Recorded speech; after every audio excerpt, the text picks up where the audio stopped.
Good morning, I'm Sfiso Zulu. Chairperson of Parliament's Standing Committee on Finance says he doesn't fear not being able to pass a national budget within the legally prescribed time limit. Joe Masanganyi expects the Finance Minister to table a new budget before the end of next month as the clock ticks down on the 4-month deadline following the start of a new financial year. Today, Treasury is expected to provide details on how it expects the new budget process to unfold. Lindsay Dentlinker has more. Parliament has had to put its budget calendar on ice following the withdrawal of the Division of Revenue and Appropriation bills that were tabled last month. As it now prepares for budget number 3, Finance Committee Chairperson Joe Masanganyi is not concerned that the process is having to start from scratch. We are still within time. It will be a problem if it can be beyond the end of July. We believe that if the minister can table the budget now in May, the budget will be adopted before the end of July. Masanganyi cancelled today's meeting of the committee, which was due to get its first briefing on the new tax bill the minister introduced to Parliament last week, aimed at reversing his proposal to hike the value-added tax rate. Masanganyi says his committee will wait for a new fiscal framework to be tabled first to ensure the new tax bill is aligned. Lindsay Dentlinger, Eyewitness News, Parliament. Advocate Dalin Mpofu is set to appear before the Legal Practice Council's disciplinary committee to answer to charges against him. Most of the charges emanate from Mpofu's time representing then-suspended Public Protector Advocate Busisiwe Mkhwebane during a parliamentary probe into her fitness to hold office about 3 years ago. In the correspondence to the Senior Counsel, the LPC says he's guilty of contravening the institution's code of conduct. Zolega Kodasha reports. You're not entitled to abuse me like you're abusing me. I'm senior to you in many ways, not just in age, but in many ways, you know it. But fine, you've got the power now, you can exercise it, but you'll pay one day. These are just some of the comments made by Advocate Dalin Mpofu, Senior Counsel, that have landed him in hot water at the Legal Practice Council. Mpofu made the remarks on the 13th of February 2022 during the Section 194 inquiry into impeached Public Protector Advocate Busisiwe Mkhwebane's fitness to hold office. But Mpofu did not stop there during his war of words with committee chairperson Kobudile Kyanki. Are you threatening me now? Yeah, actually it's not a threat, as I said, it's a promise. Because of this, Mpofu is charged with contravening the LPC's Code of Conduct, which prescribes, among others, that legal practitioners ought to refrain from doing anything which could or might bring the legal profession into disrepute. Zolega Kodashe, Eyewitness News. A former outpatient clerk has thrown a twist into the reopened inquest of the death of Chief Albert Luthuli. Mohammed Manju has been testifying in the KwaZulu-Natal High Court in Pietermaritzburg, where the inquest into the death of the struggle hero is being heard. Manju told the court yesterday that he didn't observe any blood or bruises when Luthuli was admitted to hospital on his final day. Luthuli died in 1967 with the apartheid government ruling his death as accidental, saying he was hit by a train. Tabiso Goba reports. Earlier in the inquest, Chief Albert Luthuli's daughter-in-law, Wilhelmina Luthuli, testified the struggle hero had a deep wound on his head when she went to see him in hospital on the day of his death. However, Mohammed Manju says he didn't see that when Luthuli was admitted to the Stanger Hospital on a stretcher. There were no bruises or bleeding either from the chief's face or head. Also, there was no blood on the trolley or his clothes that I would have noticed. His body was not covered.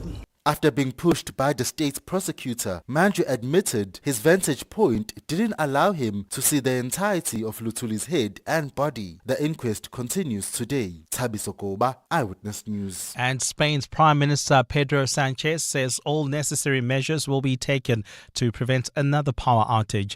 Portugal's Prime Minister Luis Montenegro says he's requested an EU agency to perform an independent audit as the Spanish government launches an investigative commission. Electric grids suffered 2 disconnection events, and the second triggered the mass blackouts in Spain and Portugal with no indication of human error. Spanish power company Red Electrica and the Portuguese government have ruled out a cyber attack. Power has now been fully restored in Spain and Portugal after millions were left without power on Monday. Gold is trading at $3,307.67 an ounce. The rand is at 18.54 to the dollar, 24.82 to the pound, 21.08 to the euro. Brent crude oil is at $63.48 a barrel.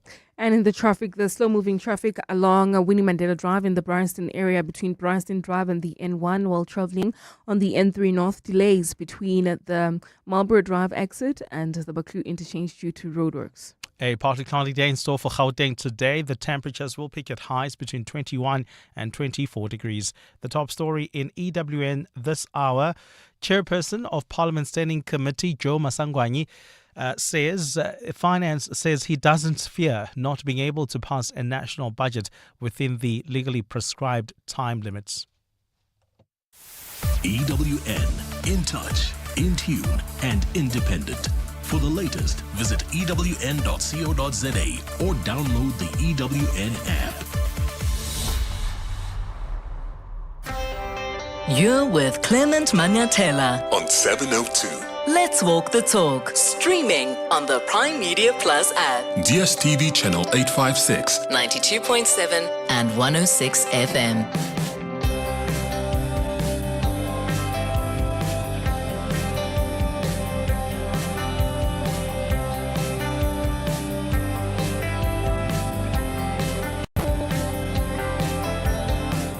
Seven minutes after 9 o'clock. Dumelang, welcome to the show. Happy Wednesday. Thank you for being with us here on 702. I hope you're well this morning on this last day of April.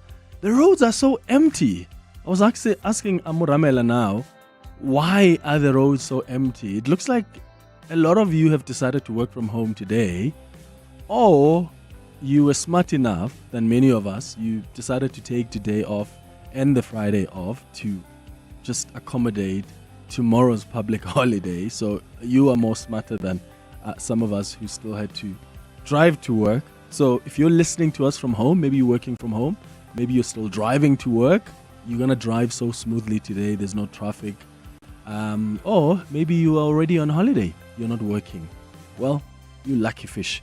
The 702 open line starts now on 011-883-0702. Alternatively, you can send us a WhatsApp on 072-702-1702. If you prefer to send us your messages via YouTube, you're welcome to do that because you can now watch and listen to us at the same time. It's very easy. If you want to watch what's going on in studio right now, you can just go to the 702 YouTube page and also just post your comments there. I'll make some time to read some of them. So that's the 702 open line, which starts this hour. What do you make of this tragic story about these police officers who went missing since last week? Their bodies have now been found along with those of two other people in the Hennops River in Centurion. There's still no clarity about what really happened to them. And the police are now searching for the vehicle that they were traveling in from the Free State to Limpopo on the 23rd of April. They were on their way to their work base. My understanding is that they worked in Limpopo for Operation Vala Umkoti. Remember that unit, the police unit that fights illegal mining. But there's still no clarity as to what happened to them. Police are saying that they found pieces of metal believed to be of the same vehicle along the N1. This is the vehicle they were traveling in. And they found these pieces of metal along the N1 near where the bodies were located. So, was it an accident? Because police found another vehicle as they were searching the river, a car which belonged to an admin clerk from the Littleton police station who went missing on Saturday after visiting friends in the same area. I mean, is it a coincidence that his body was found along with these three officers who went missing last week, who also happened to work at a police station? Oh, it's such a tragic story. And the sad thing about this is that there are families here who are grieving, who are in pain because their loved ones are no more. But there's also pain that comes from just not knowing what happened.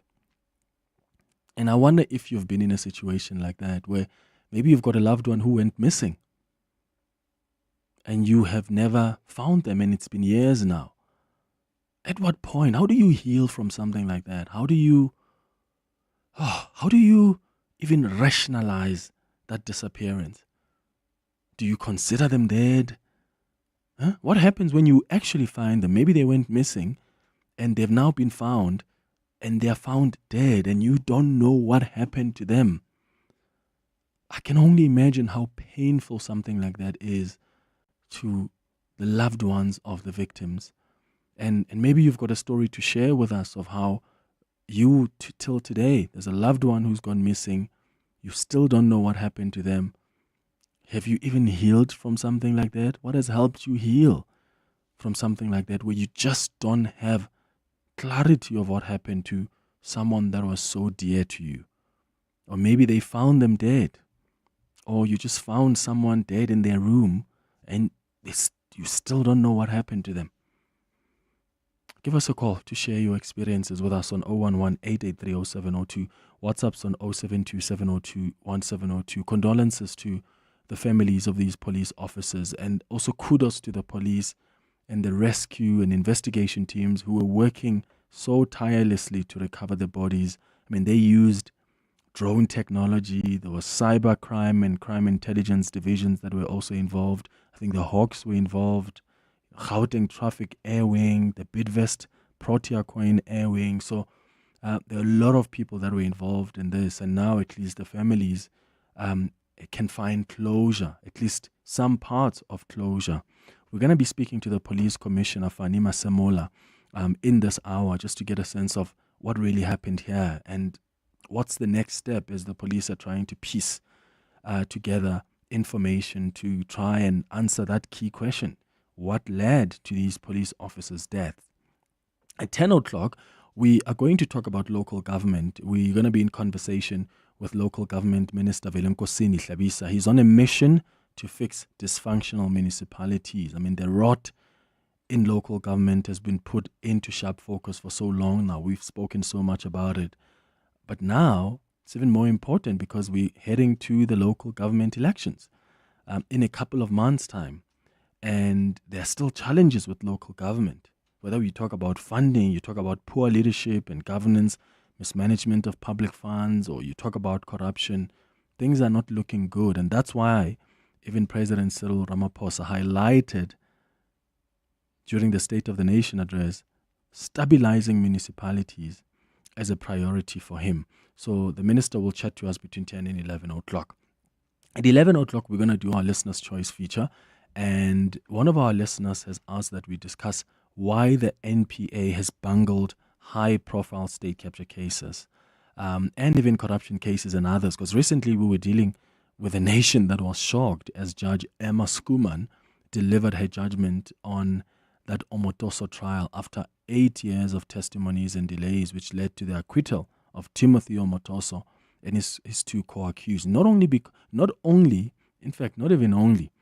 they were acquitted not because they're not guilty, but because state prosecutors bungled the case. They seemingly were incompetent because the judge says, it's not that I believe this man that you are prosecuting, it's that you failed to do your job. Even the Justice Minister, Mamulu Kukubai, told the police that told the NPA that I want answers.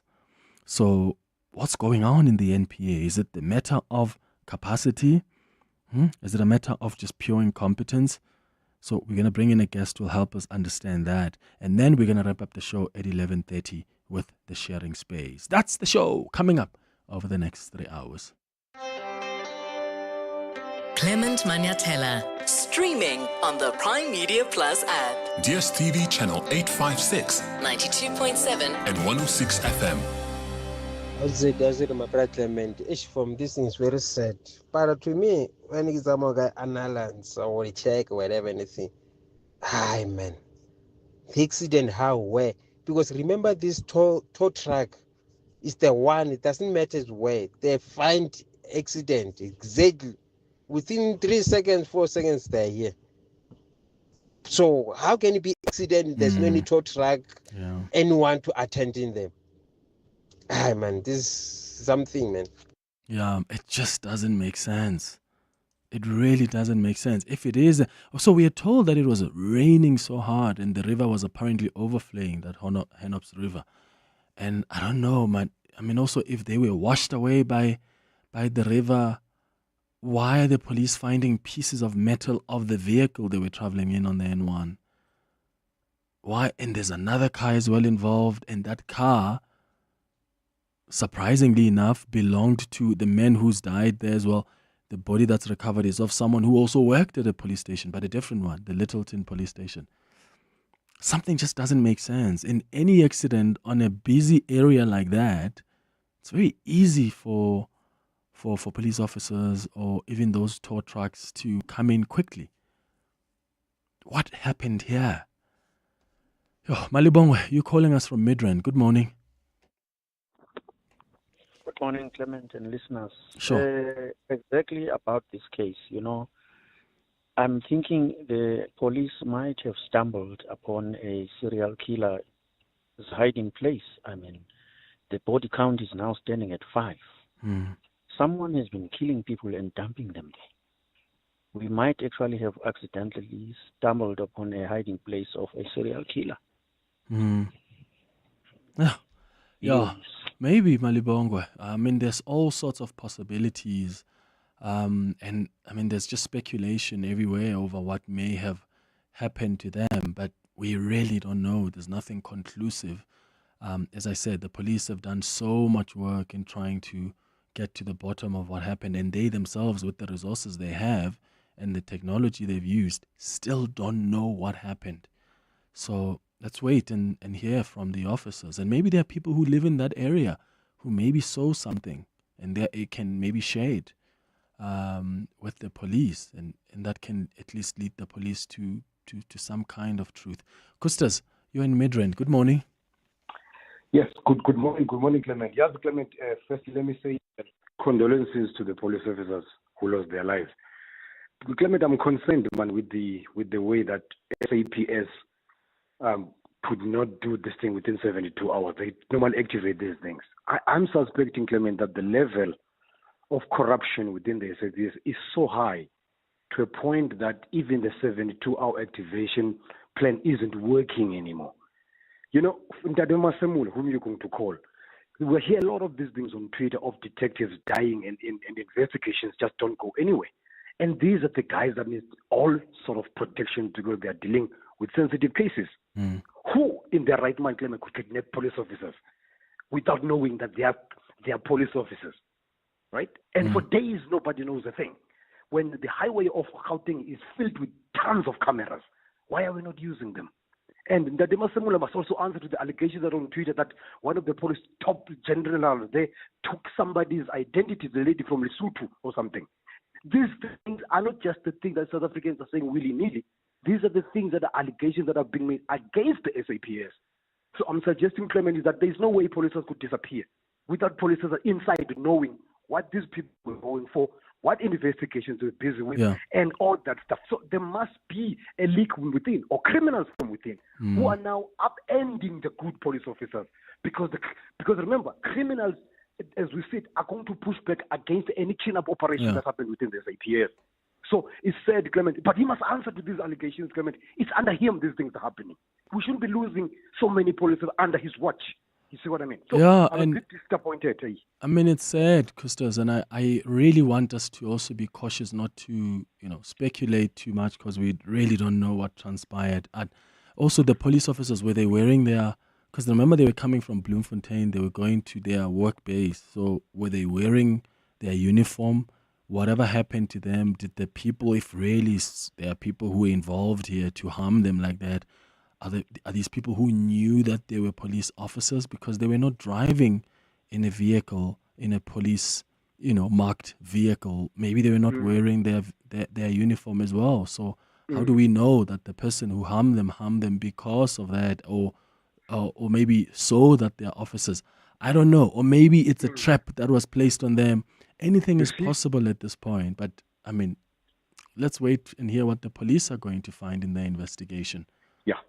Thanks, Clement. I think that with South Africans, the authorities at SAPS need to start to seriously, start working instead of just giving us small talk. Let them get to work. It must be clean up that organization. It has a lot to lose, Clement. We rely on them for safety.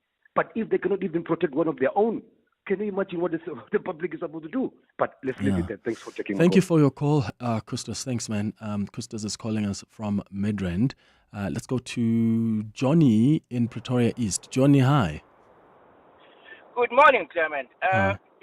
What Kustos is saying is in line with what I'm thinking because, I've just read that there are illegal foreigners or a legal foreigner was caught working for the SAPS using a fake ID.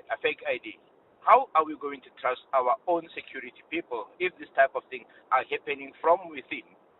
So there's no chance that we can win against crime when things like this are happening from within. And they need to investigate how did this happen and who is involved in this and what are they doing about it to assure the nation. That's all I'm saying. That's all. The SAPS, it's a suspect. SAPS itself, it's a crime scene on its own. Yeah. Johnny, thank you so much, man, for your call in Pretoria East. Morning, Clement. I can relate. A social worker at Charlotte Matleke took my sibling to one of the homes, this home care, in the East Rand. I was in hospital because of COVID 2021. When I phoned her twice, she dropped my call. I know it was the 7th of December. I went to so many home-based cares and frail care and East Rand Hospital to date. I can't find my sister. I spoke to the doctor who was in charge. She said she knows nothing. I know what you're talking about. I don't know whether she's dead or alive because she was diabetic and they had cut her foot when I went to see her. I know what you're talking about. At least they got closure. They got their people. It really hurts. Thank you, Sissy. I saw it. Yeah. Oh, I'm sorry about that. I really am. And I can only imagine how difficult it is. And I absolutely get what you're saying, that at least, with these families, they found their loved ones. There's at least some closure. There's some of it. Which is why I was asking, do you have a loved one that has gone missing to this day? You haven't found them. You reported them missing to the police. Some of you probably even hired private investigators and nothing. They've still not been found, and you keep wondering, are they living comfortably out there? Have they changed their identity? Are they dead? There's just no way of finding out. Or maybe you've gone to check with prophets or sangomas, traditional healers, someone who might be able to give you a sense of what's going on. Or maybe for you, it was a loved one who was killed or who was found just dead. And you just don't know what happened to them. You don't know what led to their death. That is so painful because not only are you mourning the death, but you also, your mind is stuck on who did this to my loved one? What happened to them? How difficult was their last moment? Dylan, you are calling us from Benoni. Good morning. Hi, Clement. Can you hear me? Yes, I can. Go ahead.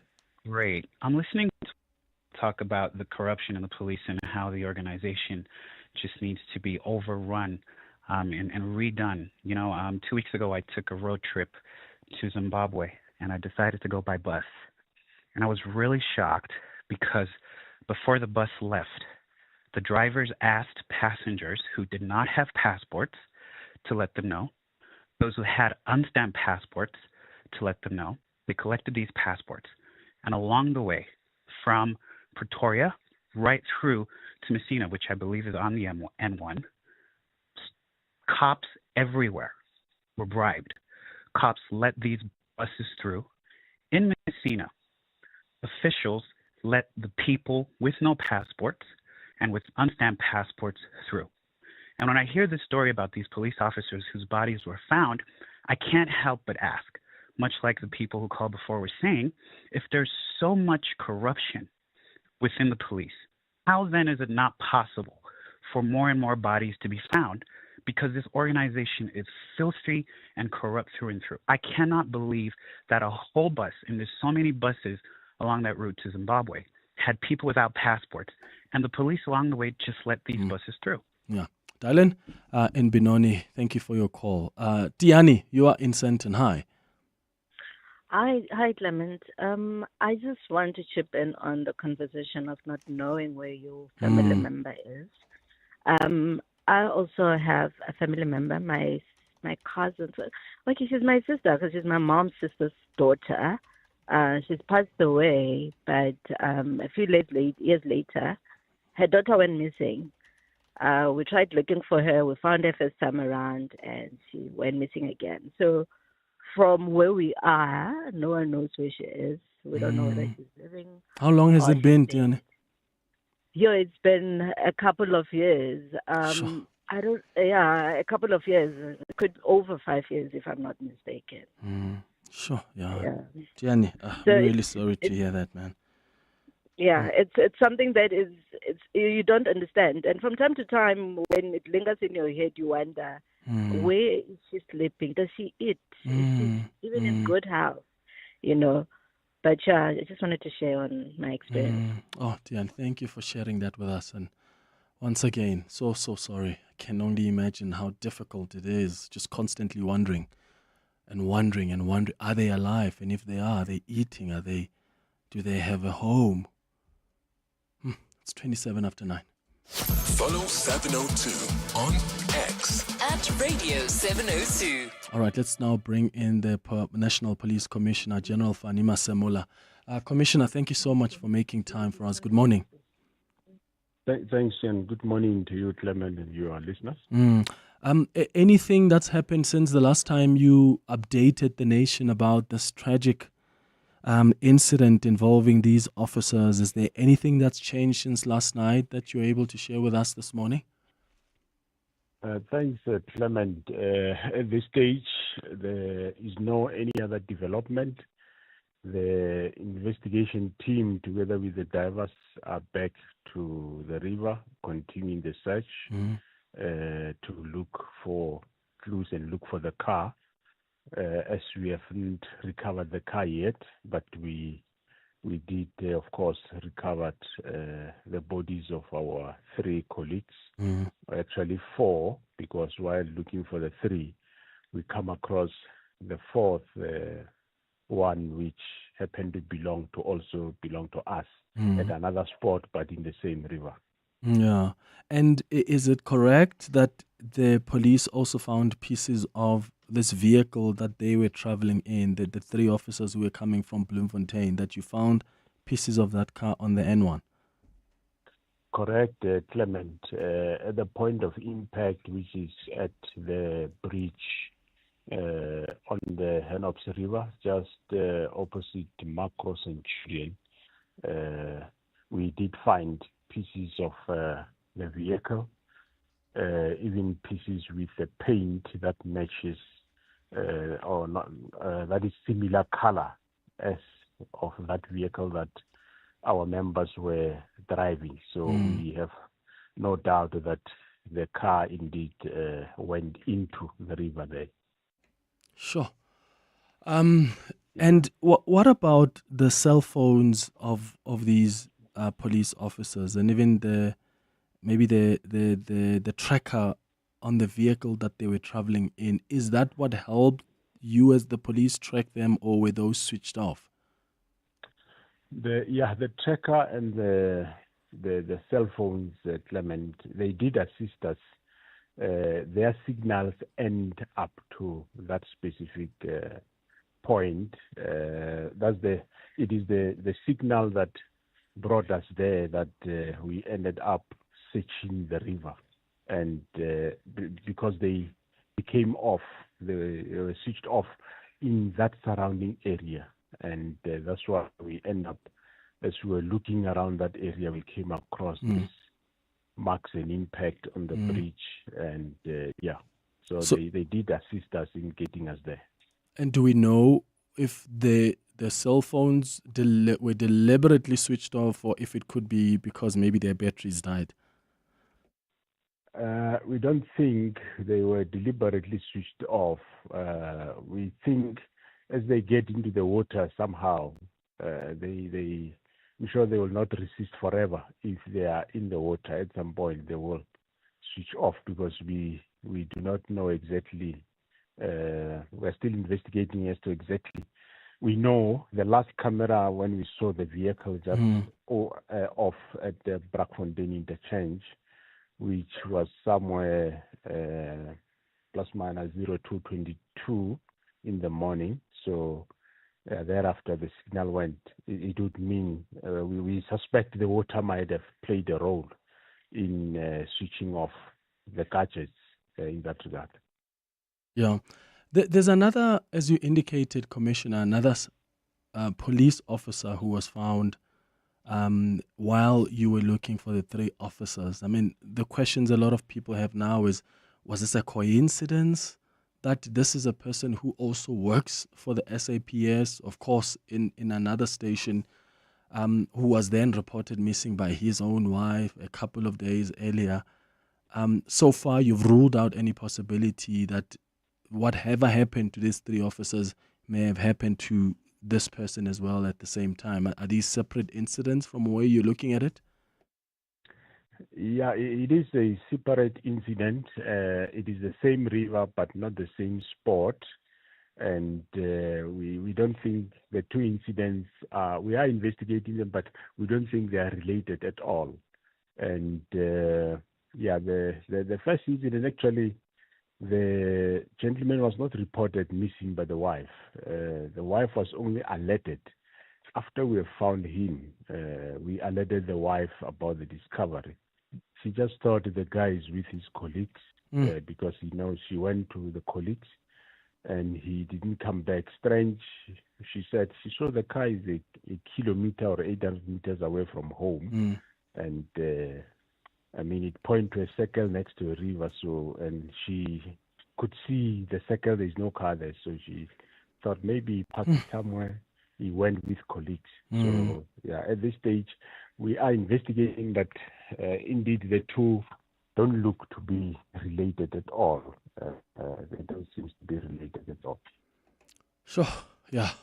Commissioner, this is really tragic, and condolences to you as the SAPS, and we're really praying and hoping that at least there'll be some answers, especially for the families of these victims, on what really happened to their loved ones. No, that's very true indeed. Clement is a sad moment indeed for the rest of us and the whole SAPS to go through this type of experience. It's indeed very, very sad. It's bad.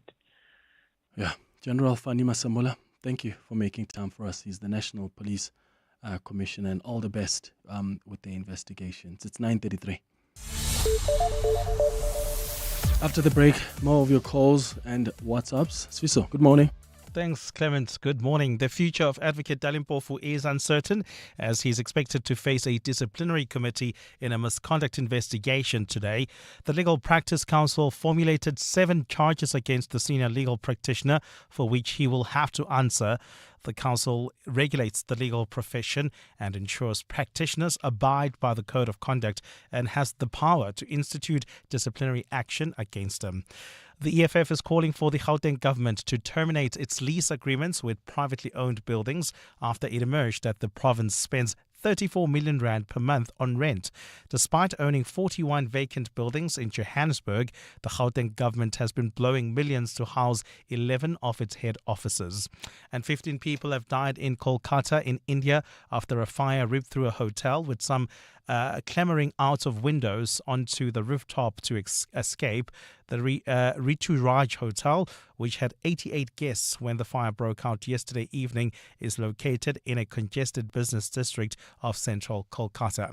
And those are the headlines. This EWN and more at 10 or as it happens. EWN Traffic. Traveling on the N1 North, we've got some delays coming out of the Baklu interchange towards Allendale Road due to an accident. Please be on the lookout there. While traveling on the N1 South, slow-moving traffic towards Winnie Mandela Drive. In the Bryanston area, Winnie Mandela Drive remains heavily backed up between Bryanston Drive and the N1.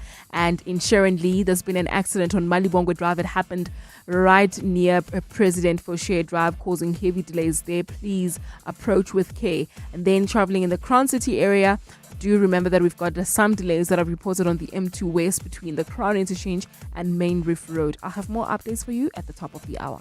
There's more EWN on air, online, and on the EWN app.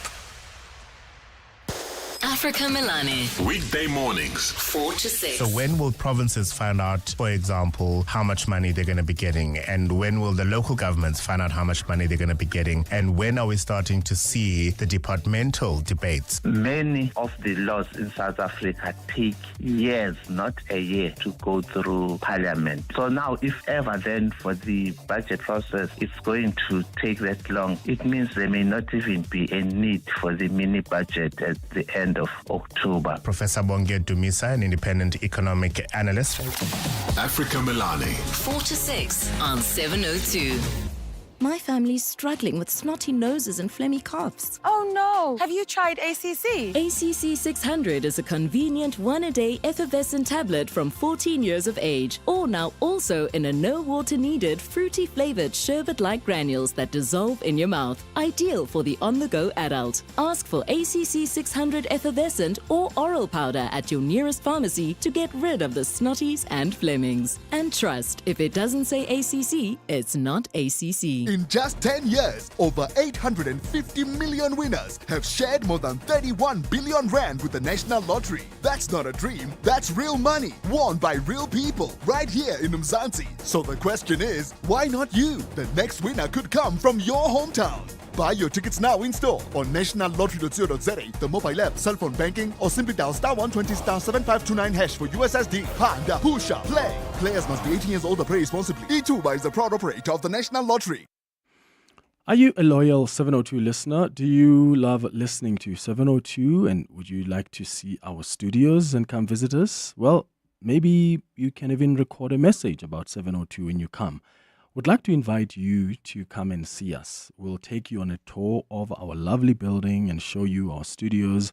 And then we would also like to hear from you about how we can improve and be an even better radio station. We'll be hosting another 702 visit on Friday at lunchtime, also next week Friday. So if you'd like to visit 702 on Friday or next Friday, send us an email on contact@702.co.za. Come and visit us. Would love to meet you and hear from you. You're invited to come and walk the talk with us. Your voice. Your station. Your open line. Walk the talk with Clement Manyathela on 702. 22 minutes before 10 o'clock. Let's continue with your calls on the 702 open line 011-883-0702.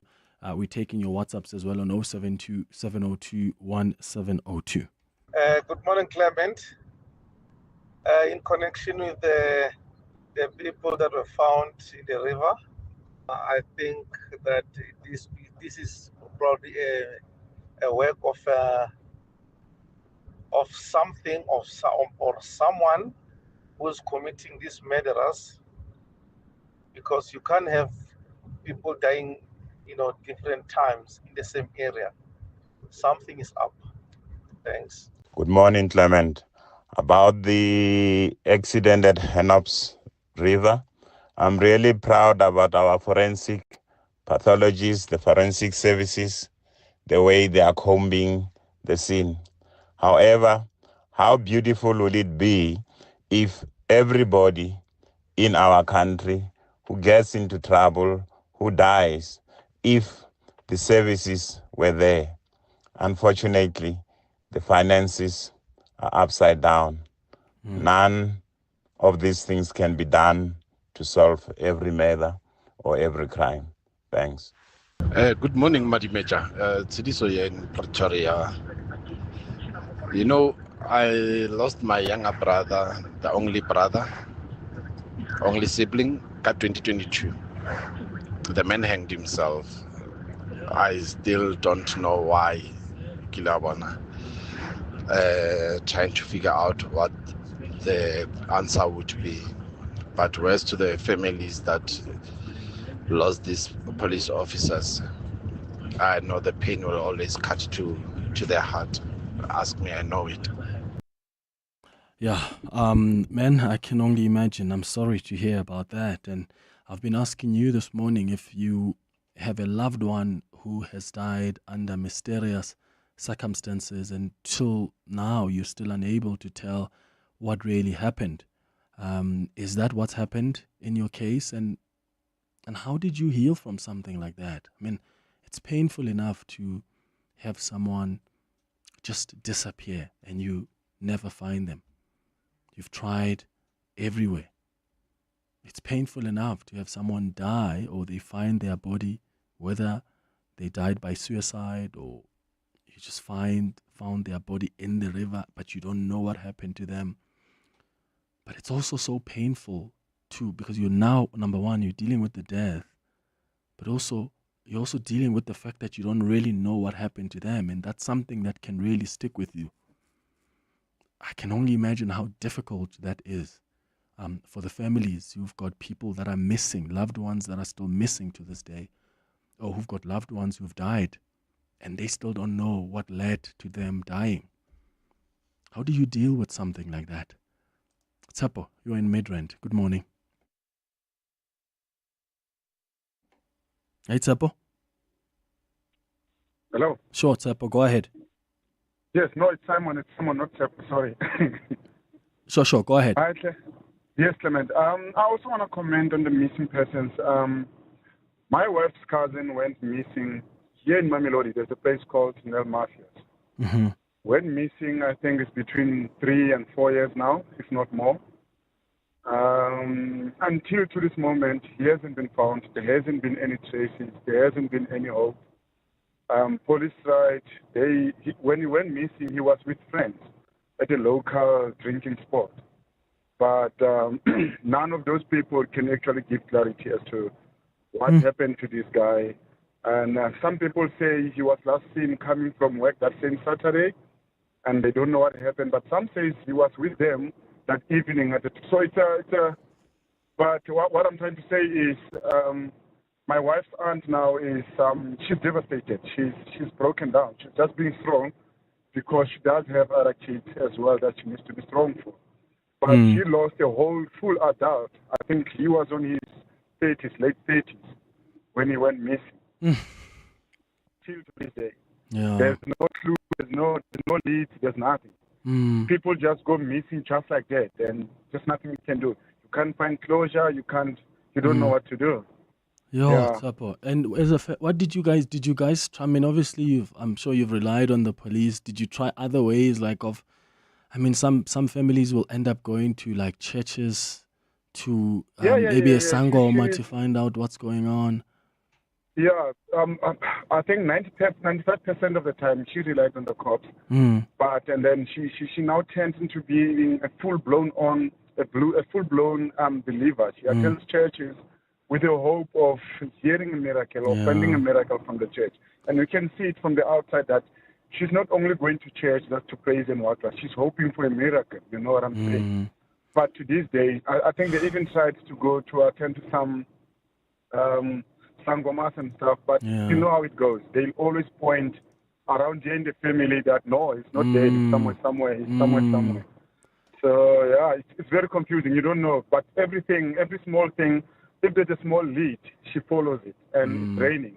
After she follows it, and then there's nothing comes out of it. It just kills her. Yeah. Tsepo. Yeah. Tsepo, thank you for sharing that, man. And I really hope that maybe there'll be a miracle or some answers. Some families, some answers for her. Some families, all they're hoping for, when they've looked and looked and looked, all they're hoping for is, let's just find the body. sometimes that's where some families are pushed to just go, I would rather find the body and know that this person has died than live constantly with this hope or these questions. Are they alive? Are they safe? Are they warm? Are they eating? Who are they with? Are they taken care of?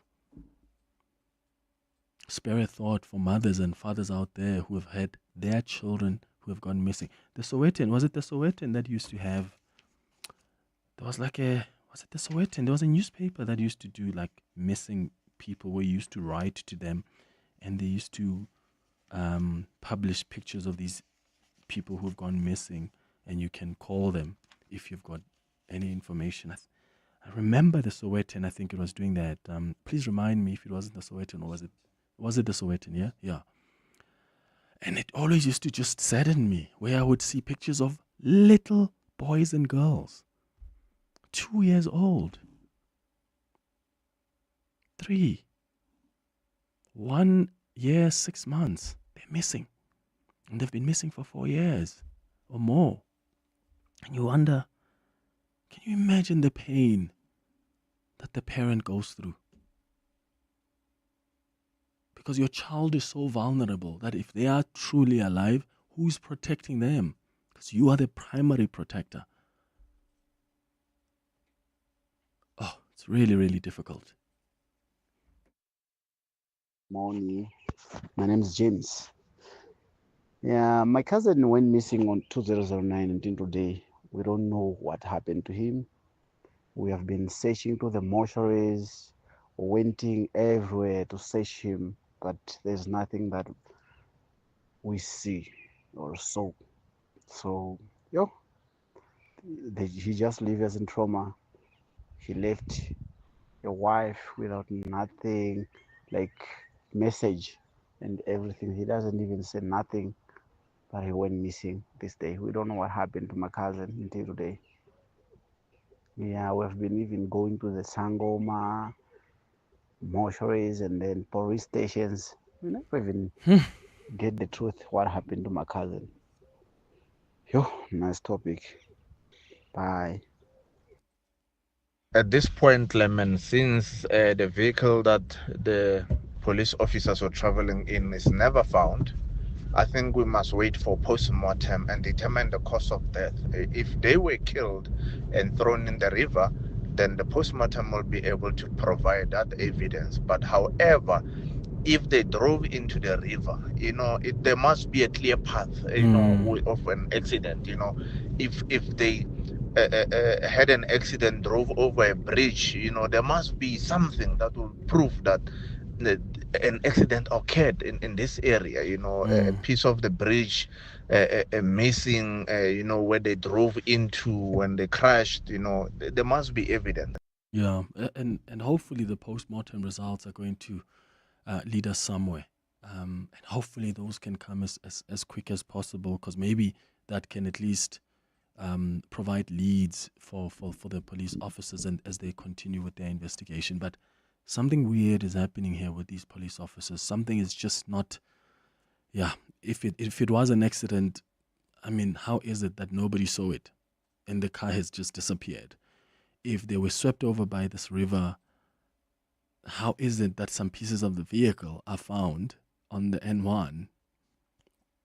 There's just a lot that's not making sense. And then the car is still missing. Something is fishy here, but let's hope the police will especially after the post-mortem results, if we find how these police officers died, and the other 2 bodies that we find along with them. And hopefully that's going to lead us some way.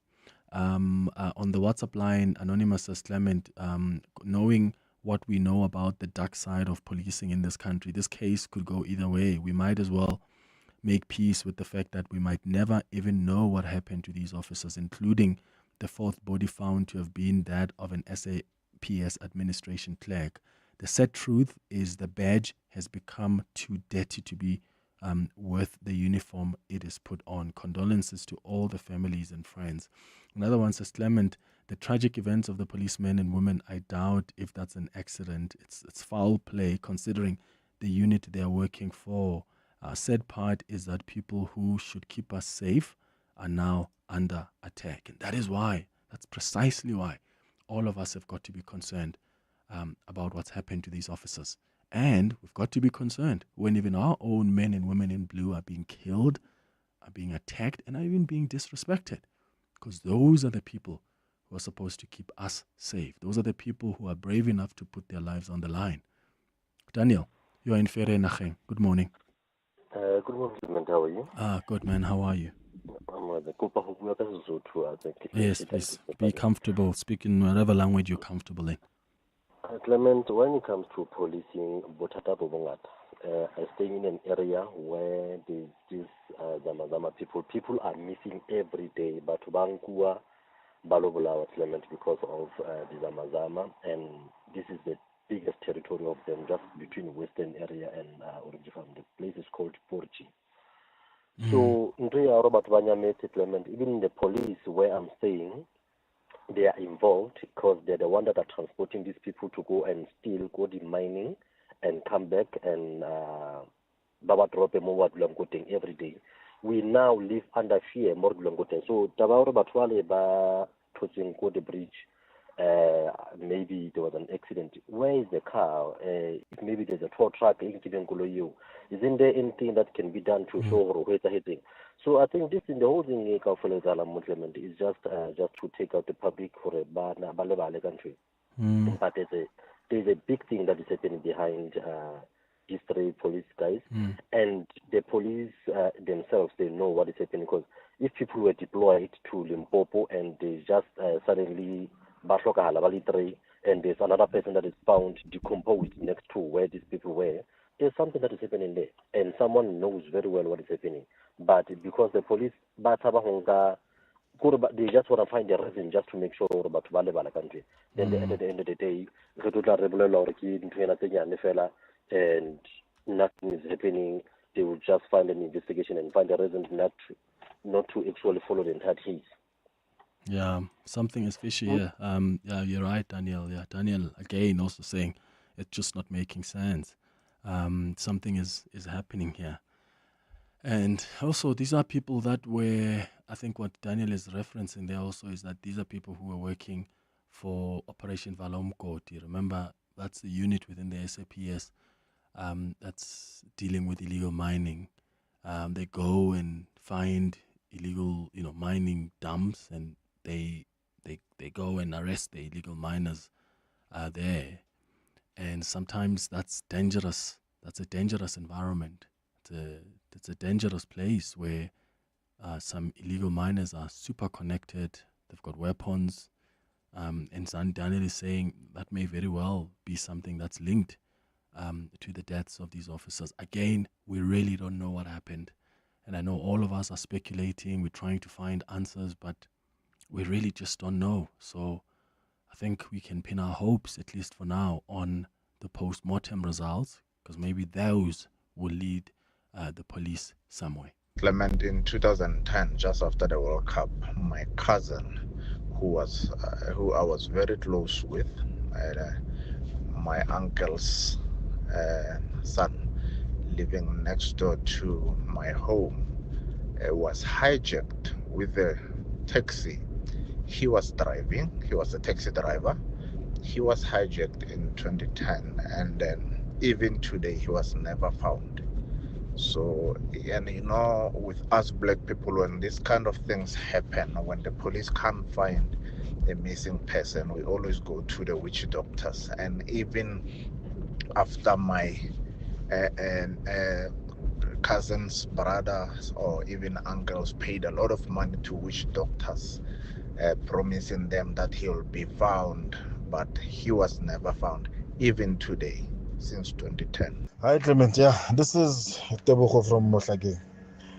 Talking about people who've gone missing and haven't been found to date. My father went missing in 2002 after he was taken in his taxi from Randfontein station. Until today, we don't know what happened to him. The taxi was never found. He was never found. I was 15 at the time. I'm 38 today. 23 years, almost 23 years later. Nothing has happened. We've opened the case. and miraculously, the document went missing. So yeah, still no closure after 23 years. Hi, Clement. Speaking of missing persons, around 2014, 2015, I think it goes for about 10 years now. A friend of mine lost her sister. Her sister went missing. She got a job interview in Pretoria. She went to this interview and she vanished, just like that, vanished. She never came back. The phone was off. So they opened the case at Brooklyn police station, and the case went nowhere. To this date, the family still they still don't know where she is. So that's how crime is in South Africa. Thank you, Clement. It's Mike from Ivory Park. Hi, Mr. Clement Manyathela. It's Vosi. In Orlando is there. You know, mine is a little bit too complex. A friend of mine, whom is a former ex-combatant from Controversy, he just mysteriously disappeared. And then on the 8th of 2021. And then he was found 2 years after date at government mortuary. But the irony of all that, when we were viewing his body, certain part of his body. Oh, that got cut off there. Would have loved to hear the rest of that story, but yeah, I'm really sorry about your friend. So we've heard from the National Police Commissioner. They are now going to continue with investigations. He's telling us that the officers, investigators are back at the river. They are continuing just with combing the scene, because you really want to, at least if you find the car in the water, at least you are getting somewhere, because you could then make some, conclusive statements, at least that are going to lead you somewhere about what happened to these officers. But for as long as there's so many pieces that are missing, it makes it really difficult for the police to get to the bottom of what transpired here. Hi, Clement. This Hennops River accident actually reminds me of my late brother who had the similar accident. Actually, his car submerged into the dam in the afternoon. It was on a Saturday. He was not found. The divers went in. They couldn't find anything. They only found him the next day in the afternoon. There was no traces of the car. The only thing that they could see was a VW sign somewhere on the road. And then the divers went in. They only found the car and his body the next day in the afternoon, which had submerged way under the river. So yeah, this story, it's really a trigger. It's one of those. It's possible they cannot find the car. They'll probably find the car in the afternoon or something. Such things do happen, unfortunately. Yeah, it is possible. I see a message from Mark Anthony, who says, Clement, maybe you should have a session on its own on missing persons with all the relevant people. Maybe bring in counselors, the police as well, etc. Yeah.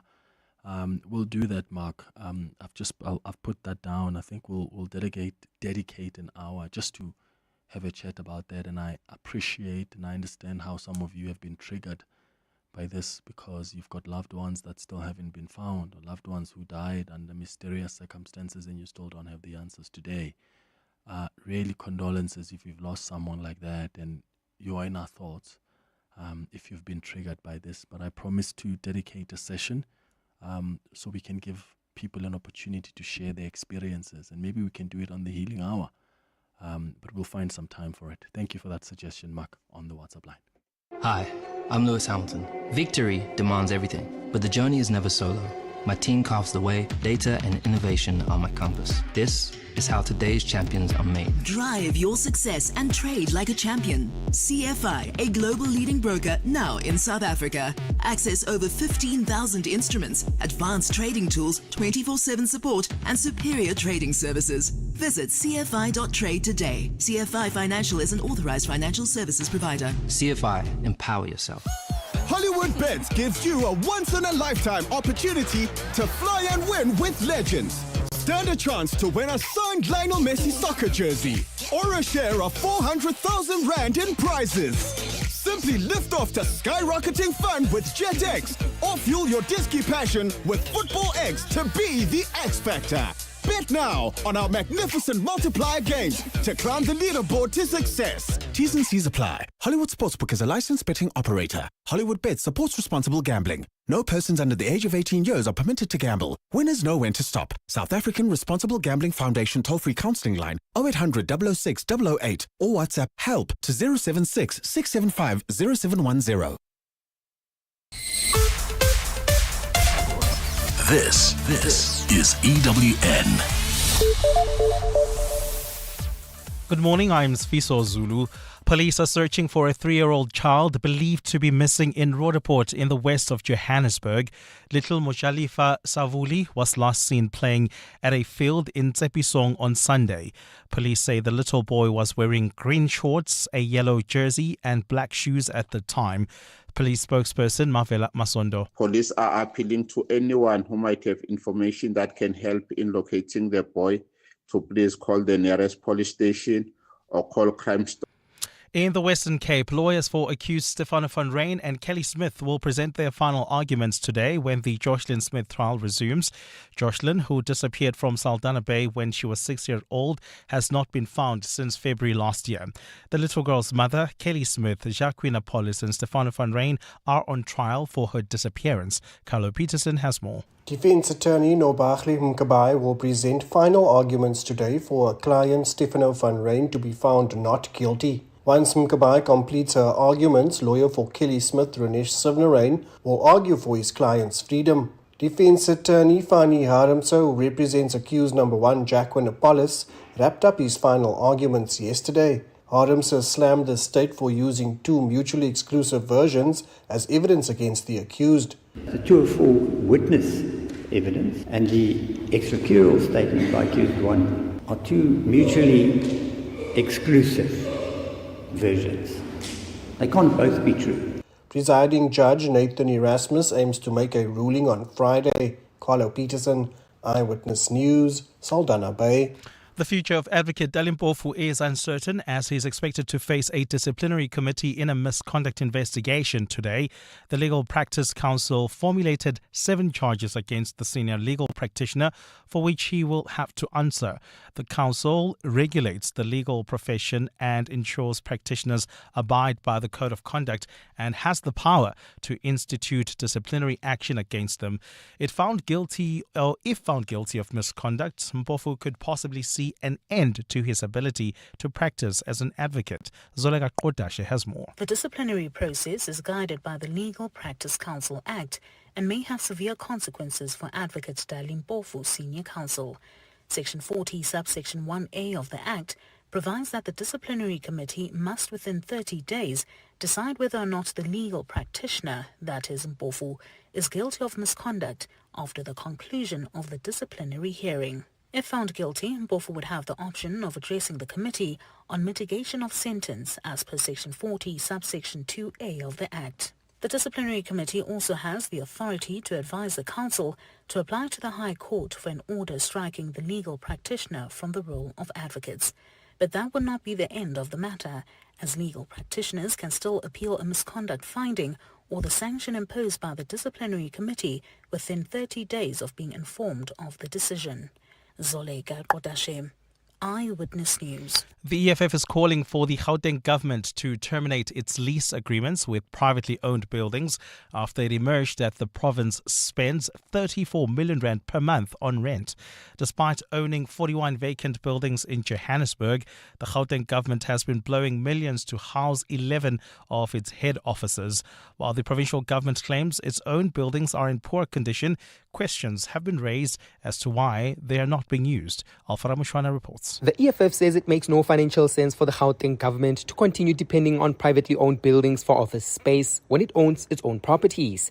The party wants the provincial government to do away with these lease agreements and urgently revamp state-owned buildings to use for office space. But Gauteng government spokesperson Vuyo Maka says this is in the pipeline, but just not in the short term. So the long-term idea is to make sure that you revamp those buildings.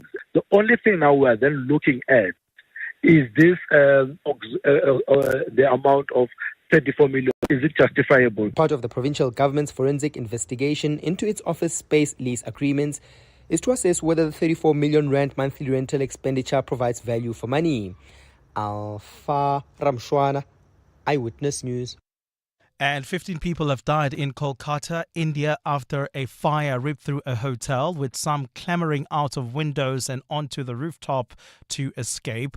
The Rutu Raj Hotel, which had 88 guests when the fire broke out yesterday evening, is located in congested business districts of central Kolkata. Police say the hotel turned into a gas chamber, and it appears that many people suffocated to death, while about a dozen people suffered burn injuries, and they are now undergoing treatment. An investigation has been launched to find out what triggered the blaze. Gold is trading at $3,307.67 an ounce. The rand is at 18.54 to the dollar, 24.82 to the pound, 21.08 to the euro. Brent crude oil is at $63.48 a barrel. And in the traffic, we've got delays on the N12 and the R24 West between Edenville Road and the Giluli's interchange. There's also queuing traffic in Shurenli along Malibongo Drive due to an accident near President Foshe Drive, causing delays while traveling in four ways. Delays along Cedar Road just as you approach Witkoppen Road. A partly cloudy day in store for Gauteng. The temperatures will peak at highs between 21 and 24 degrees. The top story in EWN this hour. Police are searching for a 3-year-old child believed to be missing in Roodepoort in the west of Johannesburg. EWN, in touch, in tune, and independent.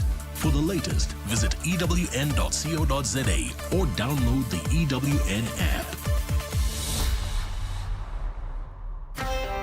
You're with Clement Manyathela On 702. Let's Walk the Talk, streaming on the Prime Media Plus app. DSTV channel 856. 92.7 and 106 FM.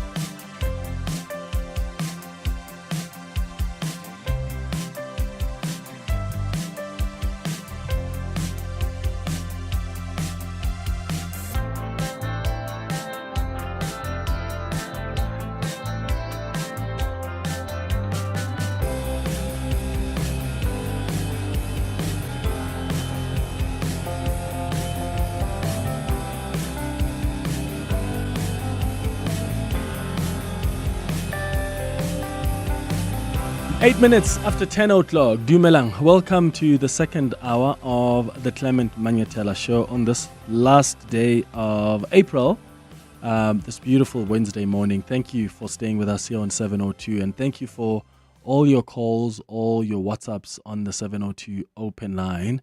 And yeah, let's just spare a thought, say a prayer for a lot of our listeners, part of the family, the 702 family, who have had loved ones that have been missing for a very long time. And I think sometimes we forget how that's still a problem. The fact that you're not seeing it in the newspapers anymore, or you're not seeing it in mainstream media, it's still happening a lot. A lot of people are going missing. There are many families out there that are in pain because their loved ones are still missing. They've gone everywhere to try and find answers, and they still don't have any answers. So please just spare a thought. Just say a prayer. Keep them in your thoughts. It's really, especially when you've got cases like this, they get triggered as well.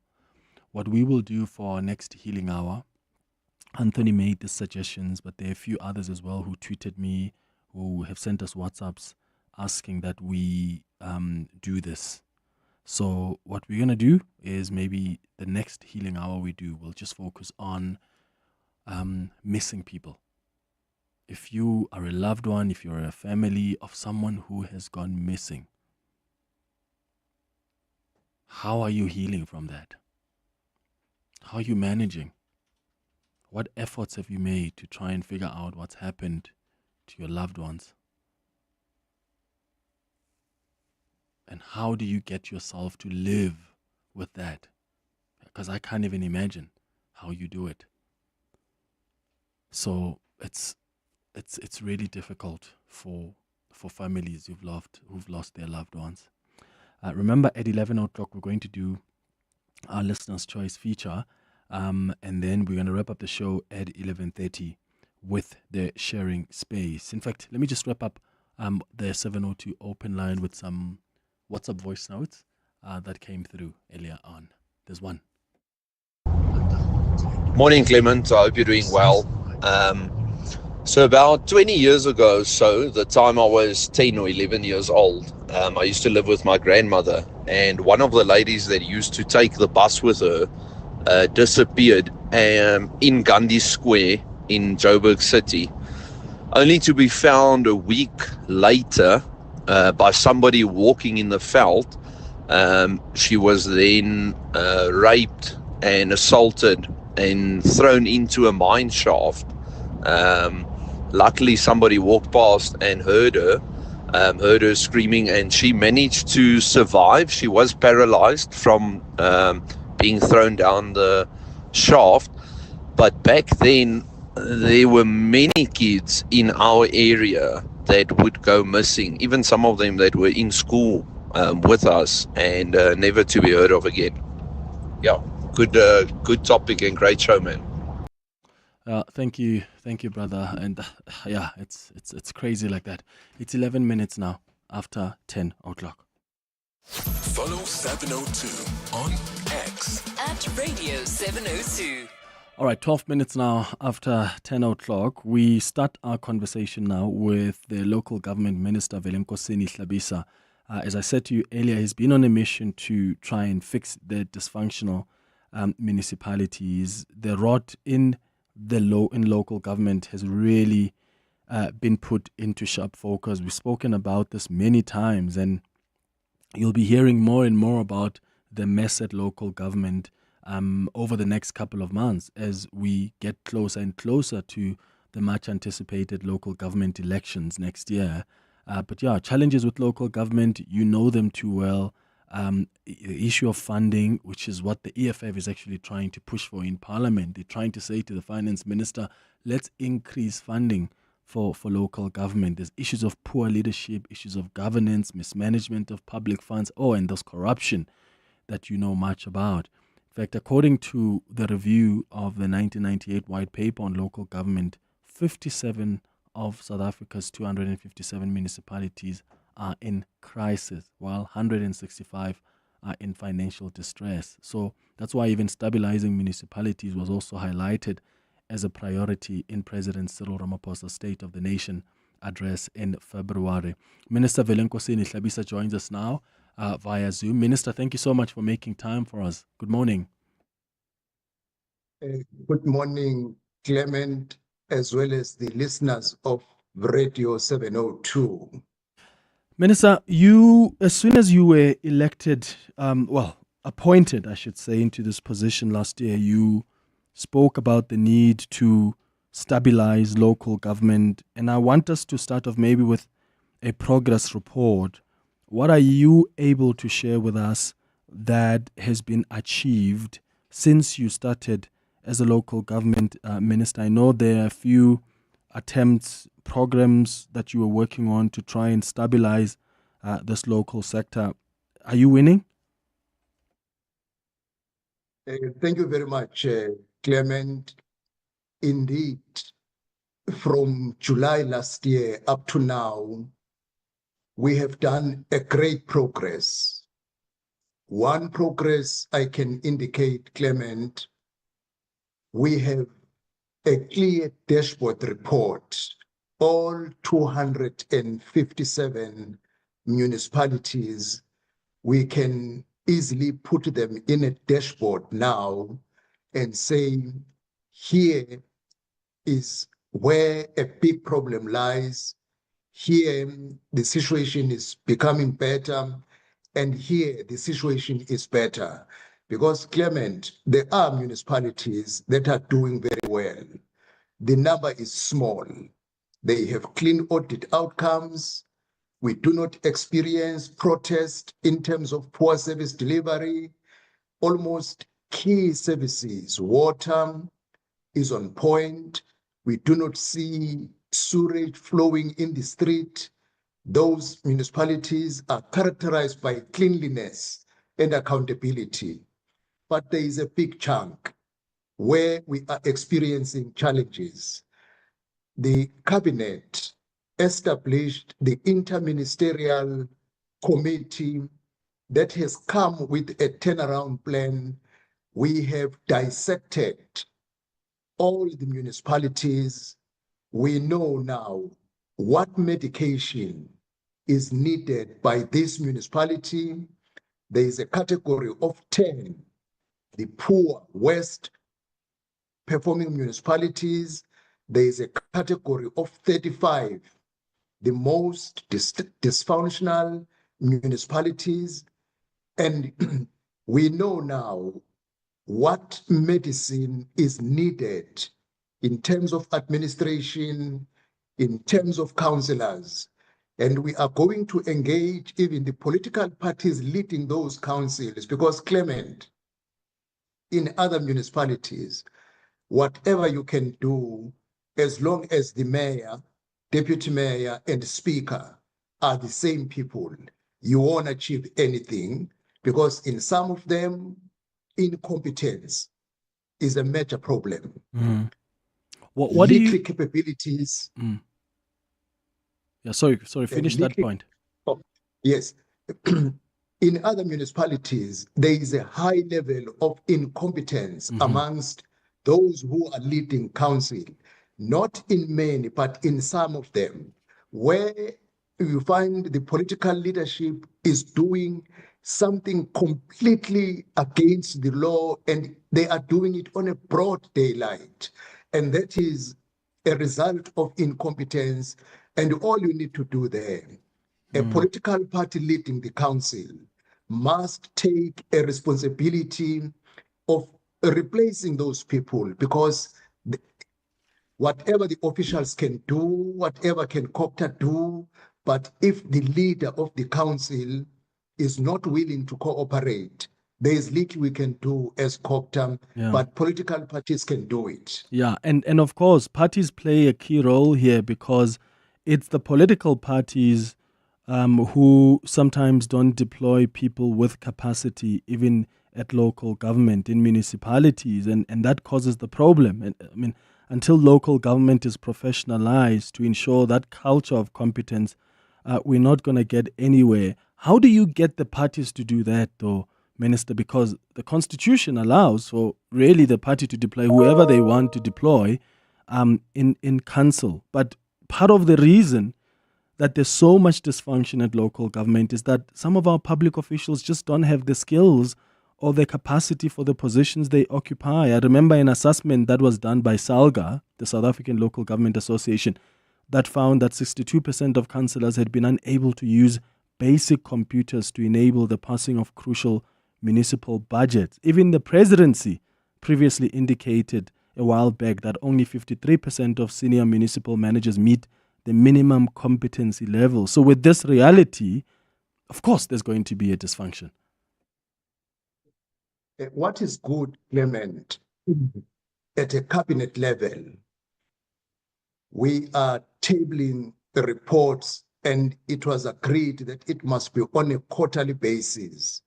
The interministerial committee to present the state of municipalities.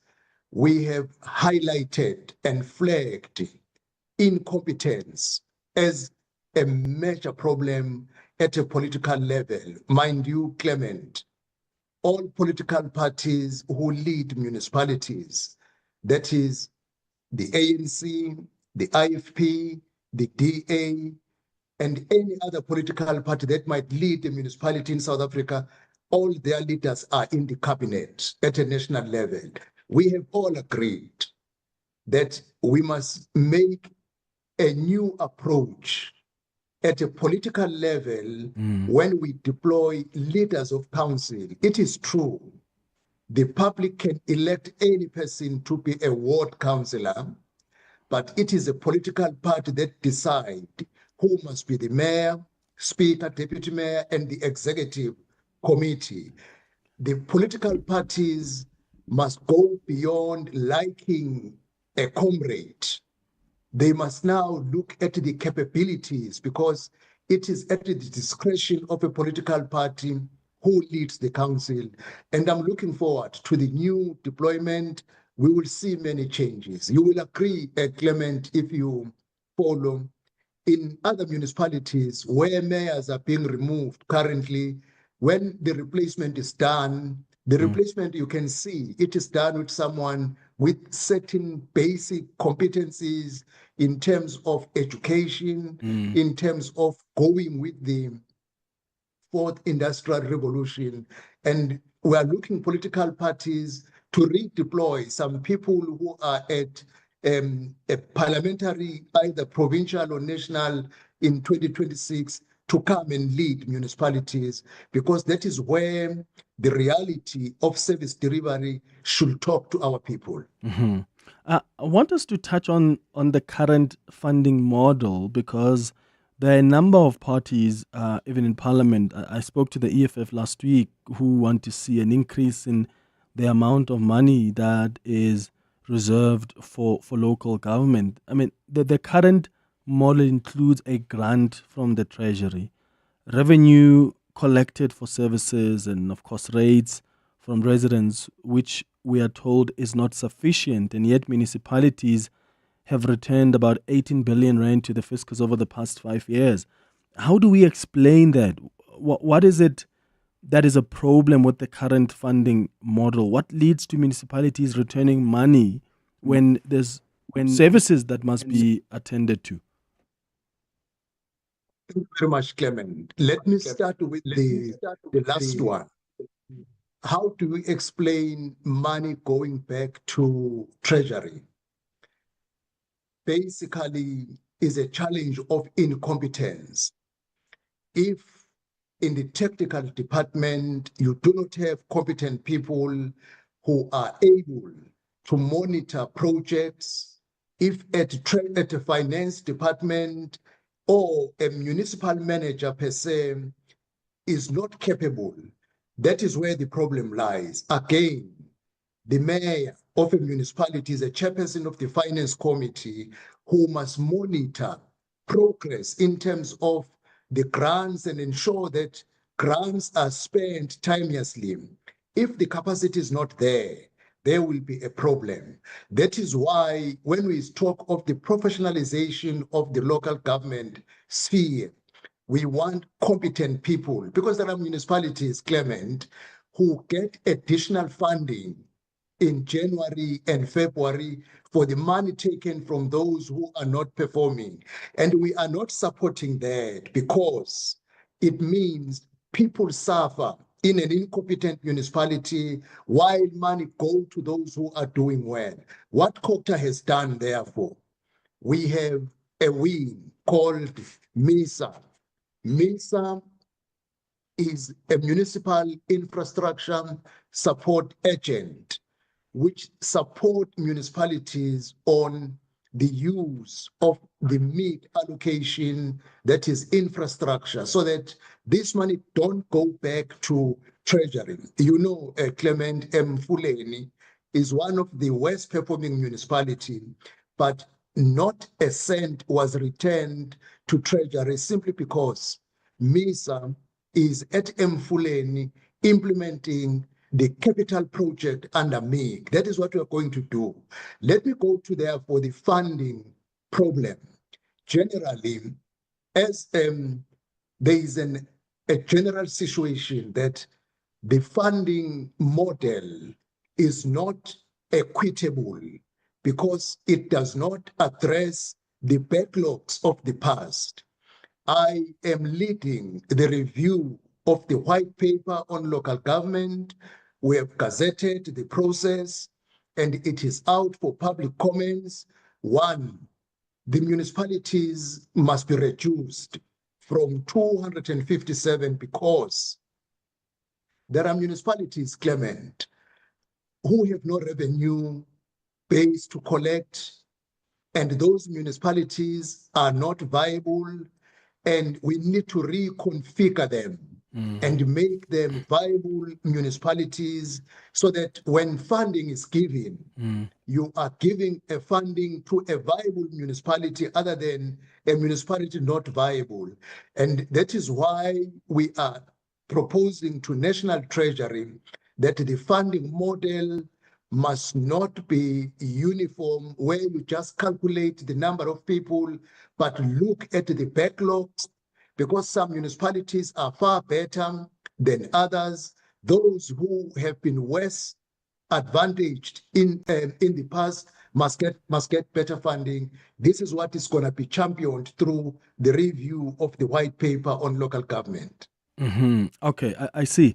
Are there other ideas that government has to try and fix local government? And I'm asking that because the president recently spoke about the need to involve traditional leaders more. He said the government will be working with traditional leaders to ensure that they continue their own work as natural and indigenous leaders of our people.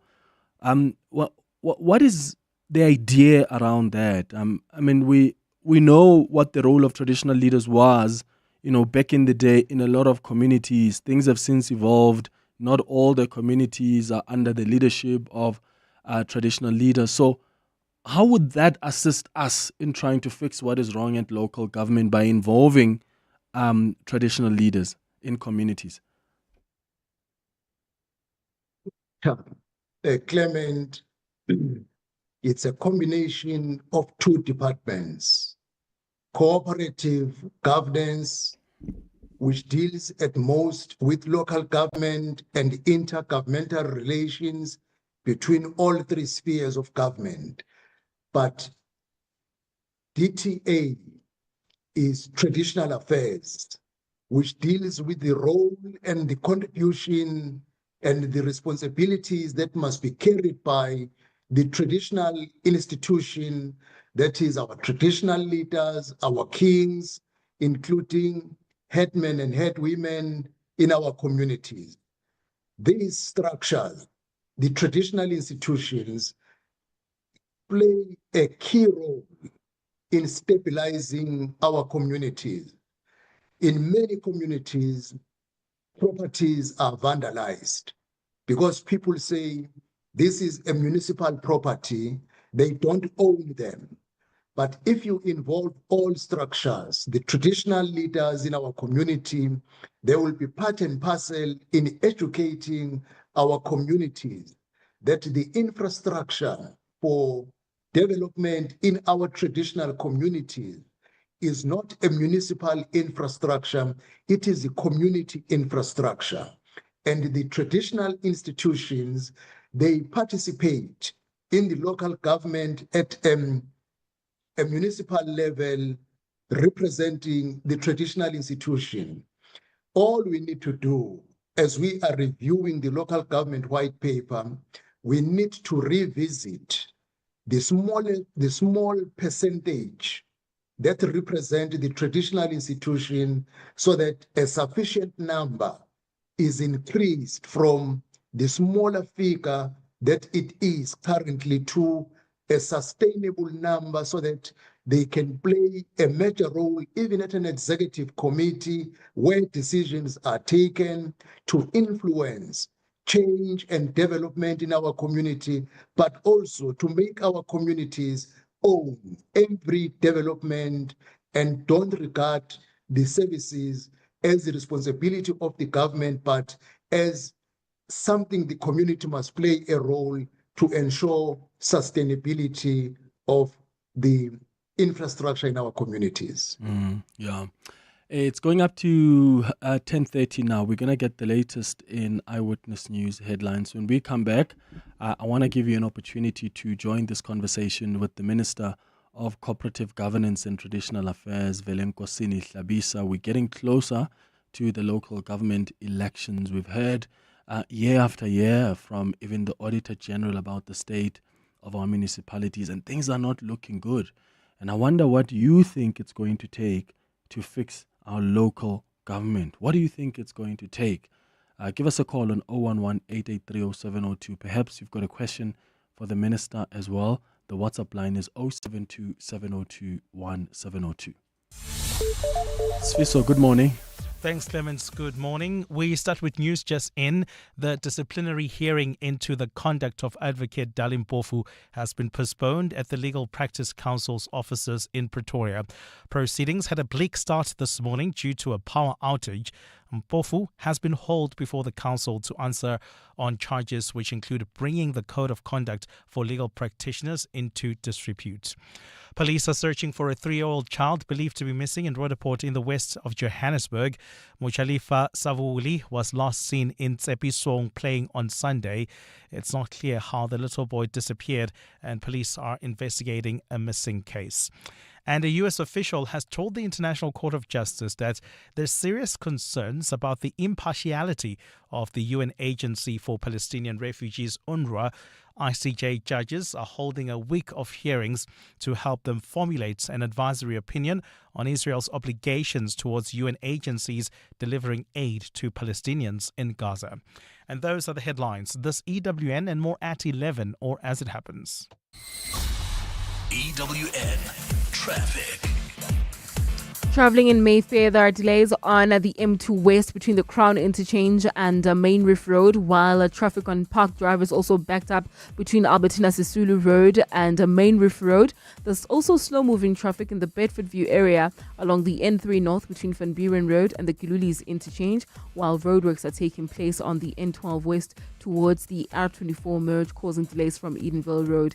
If you are travelling in four-ways, do expect delays along Cedar Road just as you approach Vetkoppen Road. There's also some issues reported along Sharonlee, along Malibongwe Drive, approaching the N1, and that's due to an earlier accident. I'll have more updates for you. Stay tuned. There's more EWN on air, online, and on the EWN app.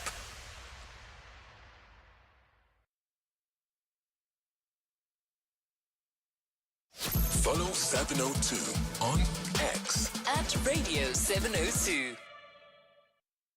Aubrey Masango. Weekday evenings, 8 to midnight. It's unacceptable that governments will refuse South Africans medical care, and it's okay. Our government must grow a pair and start protecting our people. Let's assist everybody, but let the governments of the people who need South African medical assistance contribute. What would have happened if the young man who had to be airlifted from Zimbabwe to South Africa had died? We can't have a situation where when we as South Africans raise issues in defense of the positions of poor South Africa, we are then called xenophobic. Aubrey Masango. 8 to midnight on 702. 702. Are you a loyal 702 listener? Do you love listening to 702? You'd like to maybe see our studios and maybe even record a message about 702? Then we'd like to invite you to come and see us. We'll take you on a tour of our lovely building and show you our studios. And then we would also like to hear from you about how we can improve and be even a much better radio station. We'll be doing a host of another visit tomorrow at lunchtime, also next week Friday as well. In fact, not tomorrow because tomorrow is Thursday, but this Friday and next week Friday. So if you'd like to visit 702 on Friday this week or next Friday, you can send us an email on contact@702.co.za. Come and visit us. We'd love to meet you and hear from you. You're invited to come and walk the talk with us. Let's toast to Kumalo, Sitole and Associates. Kumalo, that's me, a partner at the table. If I had it my way, I would have made it Kumalo, Sitole, Abobaba Nabo Auntie, who helped with money for registration fees when I was short. And don't forget my grandfather, Umtungwa. He's usually in overalls, but today, they all worked hard to get me here. So, they really are partners in this business. Experience the power of mutuality. In 2024, we allocated 5.6 billion rand in profit share to our graduate professional members because at PPS, success is better shared. Learn more at pps.co.za. PPS is a licensed life insurer, controlling company and authorized FSP. And now for your Easter forecast. Sunny with a 100% chance of family fun. Join us at Chamberlain for our famous for Easter family fun promotion from 10 April to 4 May. With amazing deals on everything from outdoor essentials to pet care, power tools to paint, like 10% off Plascon paint mixing. Or get up on site wear from boots and fallies to overalls and score rebates when you shop with your trade card. Expect high levels of DIY excitement and savings across every aisle. And turn Easter from fine to full-blown family fun. Chamberlain, famous for hardware and family fun since 1903. Some walks are just for exercise, others for leisure. But this walk is for something greater. It's team building. This July, you won't just take a step, you'll take a stand. You'll walk through history. You'll walk with it. On Sunday, 27 July, the 702 Walk the Talk, hosted by Freedom Park in the city of Tshwane, returns. It's a route that winds through the heart and soul of our capital city. From the sacred grounds of Freedom Park to the powerful steps of the Union buildings. Choose the 8 kilometer for those walking strong, the 6.7 kilometer in honor of Mandela Month, or the 4 kilometer for families and first-timers. Entries are 360 Rand for adults, 200 Rand for children under 12.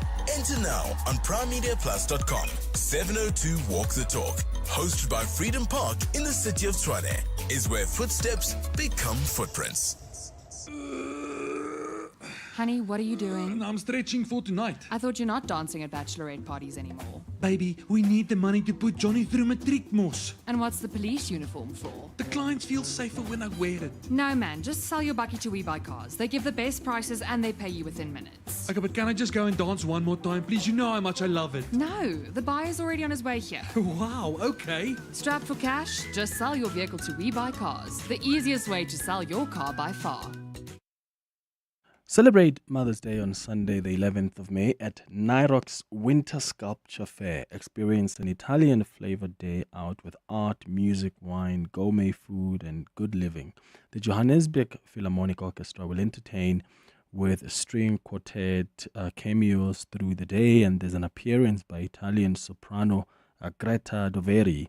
Wines from the Cape Wine Cellar Master's Choice will be available for tasting and purchase, with gourmet food from Italian provided by the Epicurean Emporium and Benny's Bar. Limited tickets available from nyroxarts.com. Nyrox is a private not-for-profit foundation to benefit the arts. All income is used to maintain the grounds, the artist residency program, and artist support. Clement is on X at The Real Clement M. 23 minutes now before 11 o'clock. This hour, we're in conversation with Velenkosini Hlabisa. He is the Minister of Cooperative Governance and Traditional Affairs. We've been talking about his drive towards fixing what is wrong at local government. He's been on a mission to fix and deal with dysfunctional municipalities. And I've been asking you what you think is going to take to fix our local government. You can give us a call on 011-883-0702. If you want to send a WhatsApp voice note, you can do that on 072-702-1702. There's a few WhatsApp voice notes that have come through, so let's start there.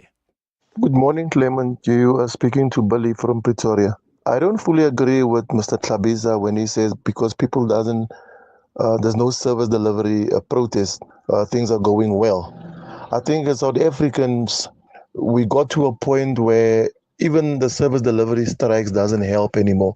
So we're starting now to accept the status quo. So yeah, I don't think, and the fact that he's now in government, they don't scream as loud as they used to when they were in the opposition. So that's why the tunes are now busy changing. And yeah, so really they must come out to the ground and see what's happening in municipalities before making statements like people, there's no more service delivery strikes in certain municipalities because people are happy. Can't be. Thank you. Hi, Clement and the Minister. Minister, my question is with regard to clean audit. Don't you think that this clean audit needs to be attached to performance? Because on some occasions, some municipalities end up having clean audits but poor service delivery. Some, they end up even returning money to their treasury, whereas they are having clean audits. Thanks, David. Hi, Clement. The minister is talking about some municipalities, they don't have a text base. They don't have a text base. And I'm asking myself, when City of Johannesburg was established, didn't have a text base. Cape Town was nothing, didn't have a text base. But the people who invented those cities, they made sure that they have a tax base. Then let me take example of Tshwane, for instance, doesn't have a minerals. Tshwane doesn't have minerals. It's an established city. Why don't we tell those municipalities themselves to make a revenue themselves, to generate a revenue? Agriculture, they've got agricultural land. They can build complexes because there are people who are staying in those places. The asset of municipalities are people. Our Clement, why laziness is for what, Mara? No. This excuse, there's nothing called municipalities who don't have tax base. It's just laziness and incompetence. Sharp. Thank you for your inputs and your questions. Let me give the minister an opportunity to respond to some of that. Minister Tlhabisa. Thank you very much, Clement, and the listeners who have made comments. Let me start with the last one. If we talk of Tshwane, COJ, Cape Town, those are rich municipalities in terms of revenue base. A revenue base is when you have people to collect from, business people, ordinary citizens who own big houses, they pay rates, and there is a lot from which you collect. But if you go to Free State, there are municipalities where you can't collect anything from anyone because of the levels of poverty. There are no rates that you can charge. There's almost nothing which is a revenue base. Now, South Africa is not the same. I'm talking of 257 municipalities. Some are good, some have revenue base, some have companies that are mining from which they collect a lot of money. I think, Clement, I've made that point. I agree. There are municipalities that are good and have a base to collect, but there are those with none. That is why we must look at the boundaries of those municipalities, that reconfigure them. Because whatever you can think that you will generate, if it is a poverty-stricken area from Ward 1 to the last ward, there is nothing you can collect as revenue from that municipality. Let me go to the question of the clean audit versus performance agreement. Clement, I can be subject to correction. The municipalities that get clean audit, they do not experience the problem of returning money back to Treasury because clean audit is as a result of a competent team from administration and political side. In many cases, if not all cases, the money go back to municipalities that got adverse report, that get a disclaimer or sometimes qualification. The municipalities that in most cases get the unqualified audit outcome, very few, if it is any, that constantly return money back to Treasury. I'm speaking of the evidence in front of me, not just a mere or sweeping statement. And on the first comment, I agree. It is not always true that where there is no service, where there is no protest, service delivery is good. But it is also true, Clement, There are municipalities where services are good and you won't see protest in those municipalities. I think a fact is a fact which we must accept. And I do accept that in some areas, people have gone to an extent of accepting the poor service delivery and they are no longer doing anything about, and some decide to punish those councillors through the election process when the election comes, which is a good thing, which I encourage.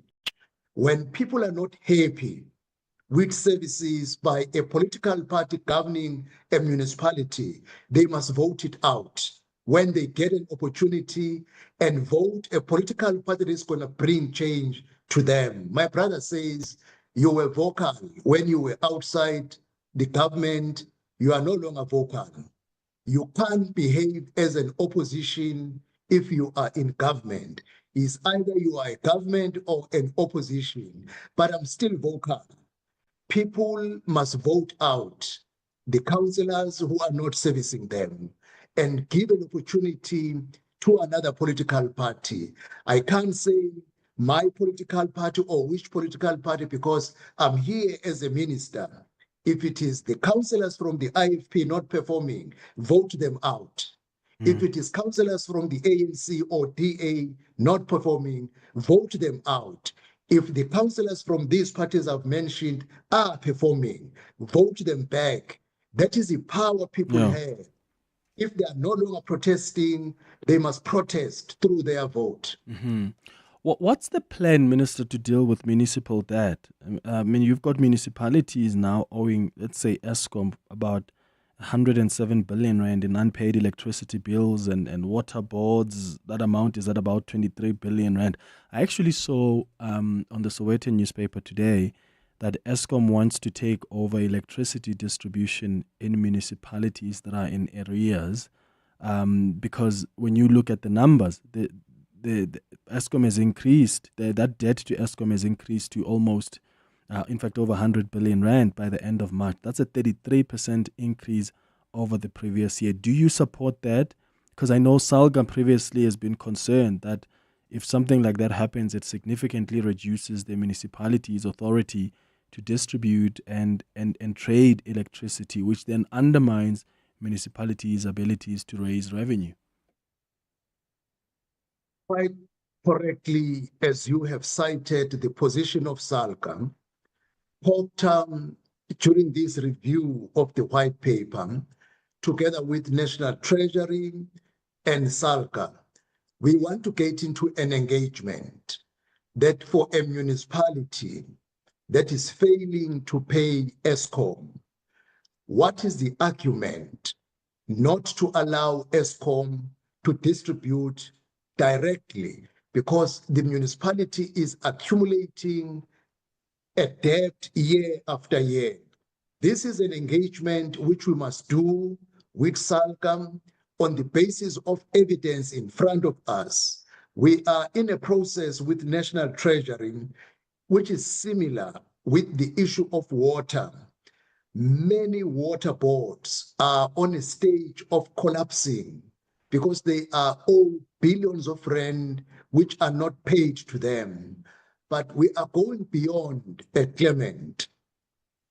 Government departments at a national level, the provincial departments owe billions of rands to municipalities. So now, the vicious cycle, government must pay municipalities.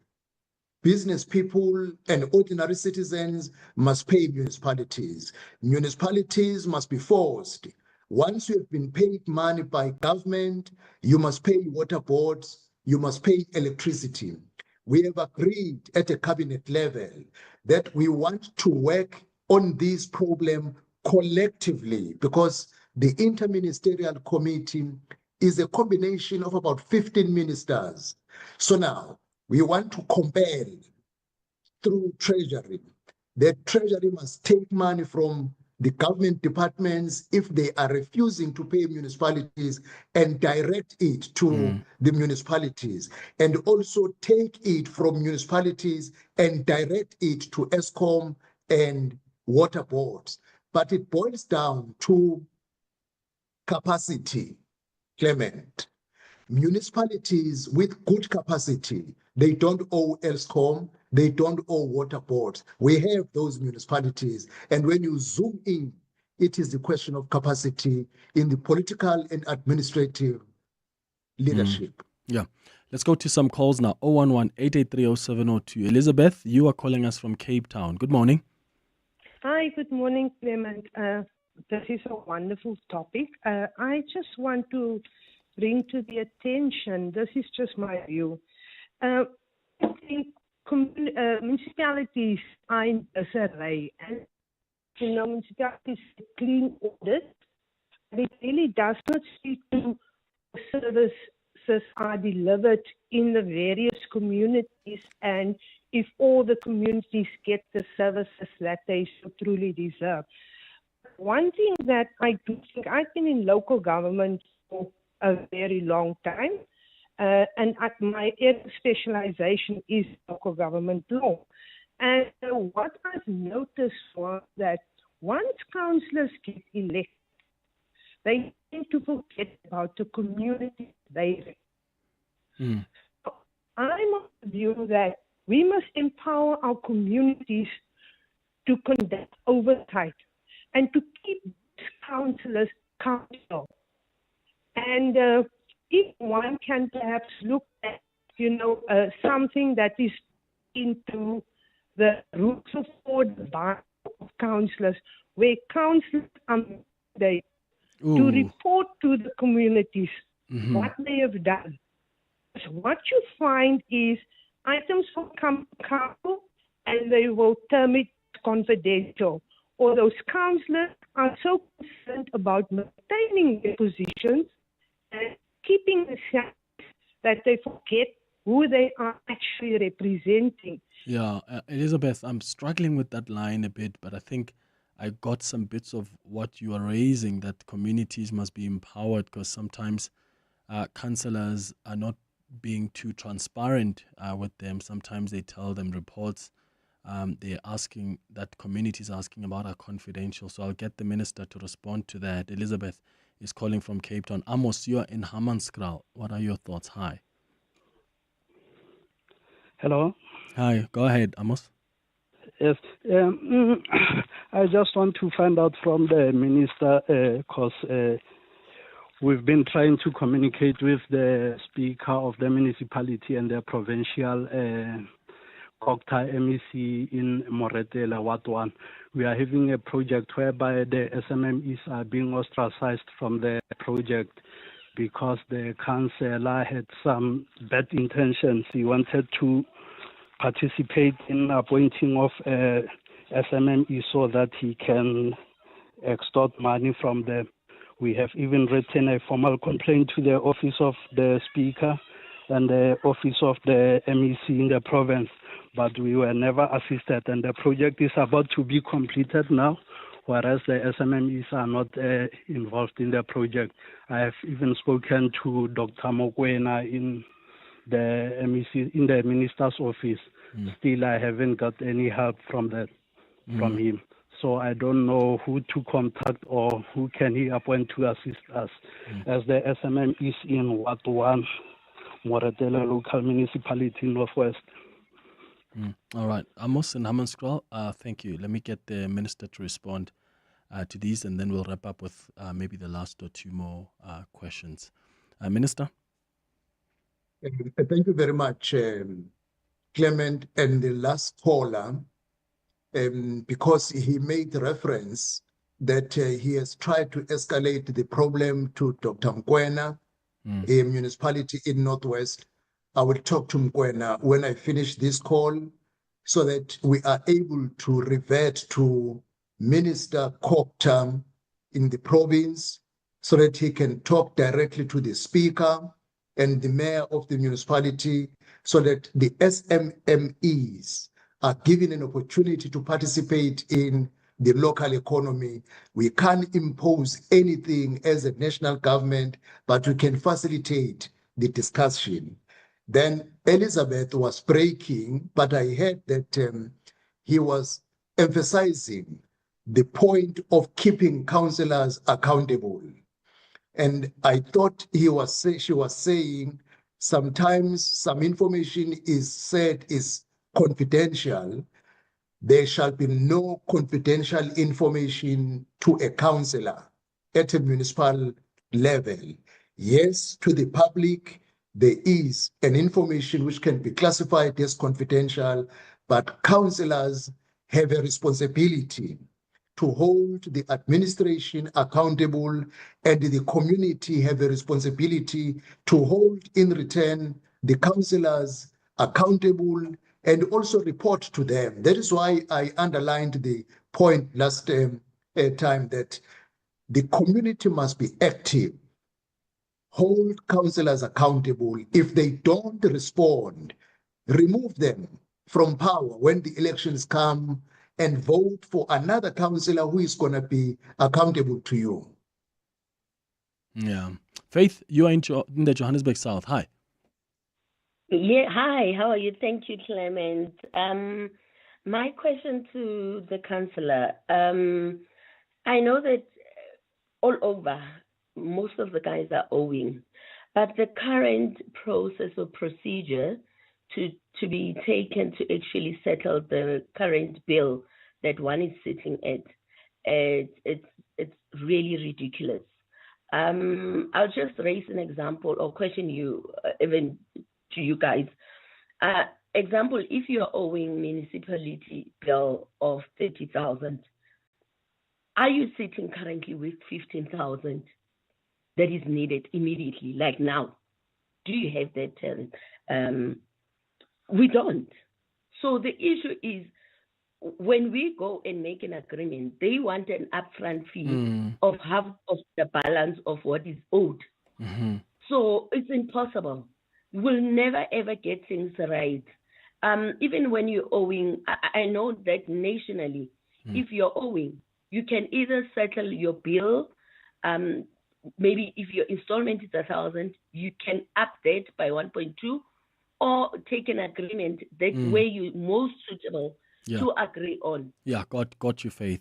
Thank you for that question. Minister, Faith says, like, if you're owing maybe even for your tax services, when you go to the municipality, sometimes they ask you to just pay half of what you owe up front, and most of the time residents don't have that. What other ways are we looking at? Because that's part of an issue, that revenue generation from the residents, from their rates and taxes, that's not coming through, and you want to find a solution that works for the municipality but also gets these residents themselves to come and pay up and work on these payment agreements. What can help? Because Clement, you will agree with me, and even Faith will agree with me, that as a minister, I cannot just willingly dictate for municipalities, because municipalities are a separate sphere of government that is autonomous. But the suggestion I can give, if you owe a municipality like 30K, as she made an example, take your pay slip to the municipality and say, look, this is the money I get from it, from my work, and this is how this money is spent. I cannot be able to pay 15K upfront. Can I pay 2,000 a month? You see, Clement, you can give Faith my number. We can see if that can be tried with her municipality. They can't listen to her. What becomes a problem? Once the municipality has agreed that you will be paying 2,000, only to find that a person pays only 2 months thereafter, disappears. But we can attempt that. Just put on the table your pay slip. They cannot demand 15,000 if they can see your pay slip. How do you survive? And what amount can you afford? And can you be consistent to it? I'm sure there can be a breakthrough. I've been a councillor, Clement, for 24 years. I know what I'm talking about. Yeah, Minister, we're out of time. Let me thank you for making time for us. And there's always so much to talk to you about. You know, I didn't even get to issues of spaza shops because I just wanted to focus on local government issues for now. But when we bring you back, we'll try and accommodate other issues as well. Thank you for making time for us. It's a minute before 11. Clement. Running a small business doesn't mean you face small problems. That's why you need Smart SME by Santam. It's tailor-made insurance built for small businesses. Even you, the plumber whose vehicle becomes a food truck on weekends, or you, the beautician, wearing many hats. We cover the all in small business. Visit santam.co.za or SMS Smart SME to 34852 to get a quote. Santam, this is freedom. Santam is an authorized FSP, a licensed non-life insurer and controlling company for its group companies. To walk the talk is to turn words into meaningful actions. And it's what we at 702 are committed to doing every day. We're also committed to following the rules set out by the Broadcasting Complaints Commission's Code of Conduct. To give you balanced programming, fair comment, and accurate news. But if we stumble along the way and you feel we're not living up to the code, let us know on comment@702.co.za. And if after that you're still not happy, you can direct your complaint in writing to the Broadcasting Complaints Commission, PO Box 412365, Craig Hall 2024. For more, visit bccsa.co.za. All right, time for the news now, and this Eyewitness News is brought to you by Momentum. Advice is not a one-size-fits-all. Speak to a Momentum accredited financial advisor today. Advice meets your context. Momentum is part of Momentum Group Limited, an authorized financial services and registered credit provider. This is EWN. Good morning, I'm Sfiso Zulu. The disciplinary hearing into the conduct of Advocate Dalimpofu has been postponed at the Legal Practice Council's offices in Pretoria. Proceedings had a bleak start this morning due to a power outage, and Mpofu has been hauled before the council to answer to alleged transgressions. We're crossing now live to Zolega Kodashe in the capital. Zolega, proceedings were expected to kick off at 9:30 this morning. What happened? Well, Fiso, despite the power outage that has prevented the start of the disciplinary hearing into Advocate Dalimpofu's conduct, it's also emerged that the Legal Practice Council has amended its charge sheet against the senior legal practitioner. Mpofu initially faced 7 charges, but some have now been withdrawn, while others have slightly been amended. Among those withdrawn is a charge that Mpofu contravened the LPC's Code of Conduct when he said he spent a night with then Supreme Court of Appeal President Mandisa Maya during her February 2022 interview for Chief Justice before the Judicial Service Commission. But Fiso Mpofu did not come to the hearing alone. He's flanked by several supporters, among them impeached Public Protector Advocate Busisiwe Mkhwebane, who could be struck off the role of advocate herself following an announcement by the Legal Practice Council to launch an application before the High Court to have her struck from the role of advocates. Advocate Moses Kakane is also among the familiar faces at the LPC's Pretoria offices. Meanwhile, some supporters of the Umkhonto Sizwe party, which Mpofu joined late last year, have gathered outside the LPC's offices to back him. Zolega Kodashe, Eyewitness News, reporting live from Pretoria. Staying in the capital, the DA in Tshwane has accused the metro of slapping the white Afrikaner-only settlement of Kleinfontein with unfair and punitive taxes. The party says there are 19 other settlements like Kleinfontein that are incorrectly zoned, but they do not pay rates and taxes. Earlier this month, EWN reported the city of Tshwane bumped Kleinfontein's value from 21 million rand to 291 million. And this means the settlement's rates and tax bill will go from 50,000 rand a month to 2 million rand a month. DA Tshwane spokesperson on finance, Jackie Ace. Police are searching for a 3-year-old child believed to be missing in Roodepoort in the west of Johannesburg. Mojalefa Sivuli was last seen in Tsepong playing on Sunday, and it's not clear how the little boy disappeared, and police are investigating a missing case. And a U.S. official has told the International Court of Justice that there's serious concern about the impartiality of the UN Agency for Palestinian Refugees, UNRWA. ICJ judges are holding a week of hearings to formulate an advisory opinion on Israel's obligations towards UN agencies delivering aid to Palestinians in Gaza.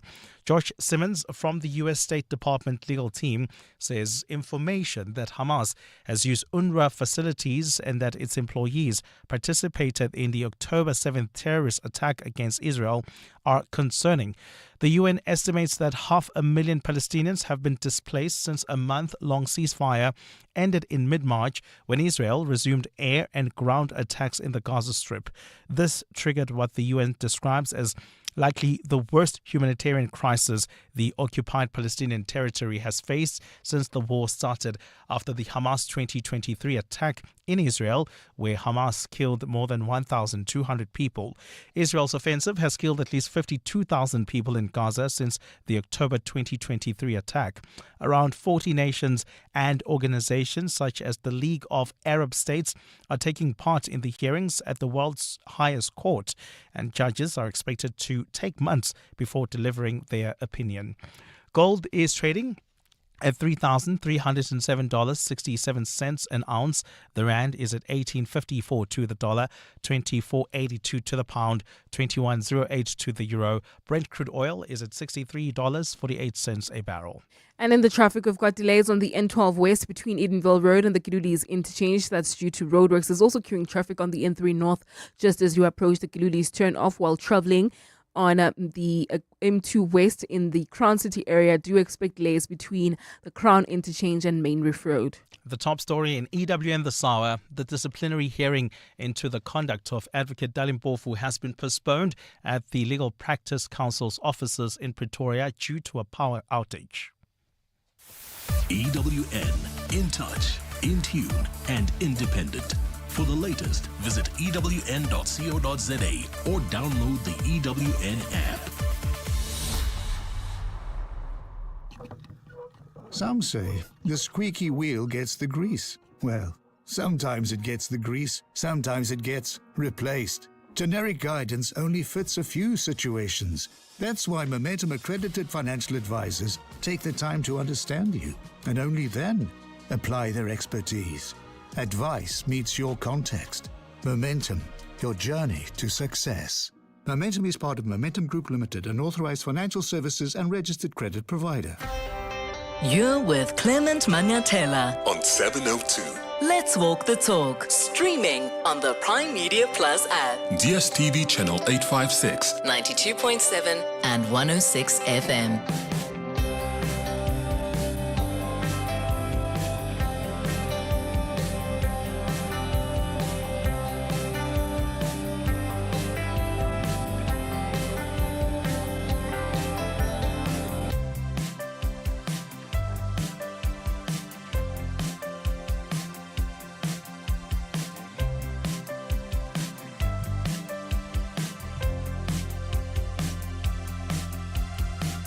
It's 7 minutes after 11 o'clock. Dumelang, welcome to the third and final hour of the Clement Manyathela Show. Time for our Listener's Choice feature. Burning questions. Insightful answers. Listener's Choice. With Clement Manyathela. Listener's Choice is a feature that is all about you as the listener of the Clement Manyathela Show. We give you an opportunity to co-curate the content of the show with us. So this is where you can send us an email and tell us what stories you want us to look at, especially stuff that we've not sufficiently covered. You know, there's a lot of content that we prepare for you, and sometimes there's content you want to hear us talk about. And this feature that we do every single Wednesday, just after the news at 11 o'clock, is precisely for that, for us to incorporate something that you want us to talk about. Maybe it's something we've never touched on, or maybe it's something we did touch on, maybe on the open line, but you want us to bring in an expert who can help you understand, you and other listeners understand better about that subject matter. So today, we're going to be talking about the NPA and the cases that have been bungled, because we've got a listener who sent us an email, and you can do that yourself as well if you've got suggestions on what to talk about on cm@702.co.za, cm@702.co.za. That's the email address. So one of our listeners has asked that we discuss why the NPA has bungled high-profile state capture and corruption cases. Recently, we were shocked to hear Judge Emma Skuman deliver her judgment on that matter of Timothy Omotoso after 8 years of testimonies and delays, which led to the acquittal of Omotoso and his two co-accused. And that's not because they're not guilty, but because state prosecutors bungled the case. They were seemingly incompetent. Even the Justice Minister, Mamulu Kukubai, released a statement saying he wants answers. And the sad thing is that this is not the only case that's been mismanaged. There are other critical cases the NPA has failed to successfully prosecute or that ended in acquittal. I mean, there are state capture cases that the NPA has bungled where prosecutors enrolled matters, they arrested people only for those charges to be withdrawn or for the cases to be struck off the roll because there was simply not enough evidence, or maybe that evidence that was submitted was not authenticated. And these are just basic boxes that should be ticked before the matters are brought to court. I mean, from the Nulani investment case, the Estina Dairy Farm case, what else? Zizi Koto's case, Matsela Koko's case. Had the NPA done a better job, these cases would not be legally dead for now. So with all of these failures by the NPA prosecutors, what do you think needs to be done to get the NPA's house in order? Because we cannot continue like this. And yes, we know about the issues of resources and skills that are limited, or funding that's limited to the NPA, that is, funding that's been cut, and that has an impact on the functioning of the NPA. But some of the NPA's challenges have been self-inflicted. It's just pure incompetence. So what do you think needs to be done to get the NPA's house in order? And why do you think that we're sitting here with cases that seemingly have been bungled, where the head of the NPA constantly says, I need to find out what happened here, because she herself is unhappy with how matters have been handled? You can call us on 011-883-0702 to share your views. The WhatsApp line is 072-702-1702. Michael Merchant is the head of investigations at Open Secrets, who's going to guide us through this conversation. Michael, thank you for your time. Good morning. Morning, Clement, and morning to those listening. Yeah, so let's start with just the role that the NPA is expected to play in addressing, and I want to start with the State Capture Commission because that is what South Africans have been concerned most about after the State Capture Commission released its report. Our eyes were on the NPA. In fact, we were promised by the NPA that they are bolstering their team so that they're able to respond to these cases and investigate properly and efficiently. Has the NPA been able to do that? Clement, I mean, the short answer, as you've also explained in the introduction, is no. There have been no successful prosecutions, not a single one in relation to state capture. And we are now, we are approaching, I guess we're into the 7th year of the NDPP's, position or role as NDPP, and we haven't seen any successful prosecutions. The Zondo Commission made a series of recommendations.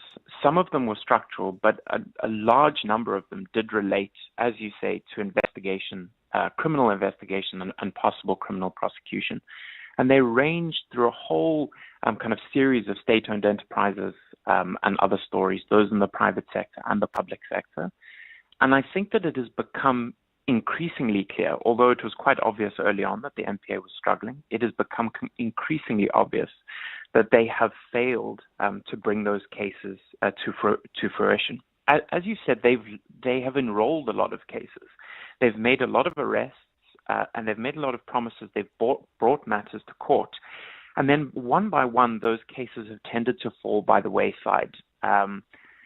Sometimes, due to a whole range of issues related to the quality of evidence, etc. But for the most part, the cases seem to fall apart because the NPA is not sufficiently prepared to go ahead with those. What I would say is that the NPA always falls back on this argument to say, well, the evidence before the Zondo Commission, there are different standards when it comes to a court of law. And that is obviously true, but it's also too easy an excuse. And as we've said from the outset, and as you explained, Clement, in your introduction, we are now years down the line, and the NPA's only job, its sole constitutional mandate, is to take the kind of evidence that was before the Zondo Commission, verify it, and then prepare it for court. It was never going to be able to do all of those cases in a matter of years, but the fact that they have not been able to do any, I think at this point really is an indictment of the NPA's leadership and of their ability to deliver accountability. Mm-hmm. Is the problem, you think, concentrated at that leadership level, or do we have an issue here perhaps with prosecutors that are not properly or sufficiently skilled to handle some of these complex cases? One of the things that shocked me was that the judge who delivered judgment on the Omotoso case said that there was a prosecutor who didn't even know the true definition of rape, and that it includes, digital penetration. I mean, things like that. You would expect a prosecutor who is prosecuting a rape case to at least know the full definition of rape and what it involves and what it does not include. So is it just at the leadership level, or could we be dealing here with prosecutors who are in the system who are simply either incompetent or they really don't know what they're doing? They're not sufficiently skilled. I think the answer to that is that it's both. The answer is that both of those things are true, but that they're also linked in that what we needed to see from the senior leadership within the NPA, and this relates in particular to state capture cases, but as you've mentioned, this goes beyond that, so a whole range of criminal cases related to violence as well, is leadership and oversight of the prosecutors that are involved in cases, so that we don't find out after the fact that there was incompetence or a lack of skills, and that's why the case fell apart. I think it's important to remember, linked to the kind of lack of expertise or skills within the NPA, but also, and it's important to remember that this is also broader law enforcement, because we rely also on the Hawks and senior members within the police to assist in preparing cases, is that state capture also deeply affected those institutions. That's not a catch-all excuse, but it is important context to remember that those institutions were targeted by networks of state capture. There was evidence led at the Zondo Commission that senior prosecutors were implicated in trying to undermine the institution and undermine prosecutions. And in turn, many good people left because it was a toxic place to work. All of those things certainly are true. But, and this is where we come back to the leadership, I think given that we knew that, it was all, that was all self-evident many years ago, 6-7 years ago. What we needed to see was a frank and open leadership within the NPA saying those problems do exist, but we're going to root out those prosecutors that were part of those networks. We're going to slowly reskill, and we're going to provide the kind of oversight and leadership to ensure that the most important cases do go through, because there are still obviously competent prosecutors within the NPA. Instead, what we've seen, and Clement, you mentioned this earlier, and I think you've kind of hit the nail on the head, is that there's failure after failure. And what we hear every time from the NPA leadership is that when there's a high-profile failure, we're going to investigate why it happened, and we're going to try and fix it. But it's an incredibly reactive approach. It's not proactive, and it's not kind of ensuring that those key strategic cases, the major ones that you want to succeed, that the leadership is ensuring that they don't fall apart ahead of time rather than responding after the fact. Yeah, and I mean, we often also hear from the NPA about the lack of resources, financial or technical capacity, and how that affects their ability to build some of these strong cases.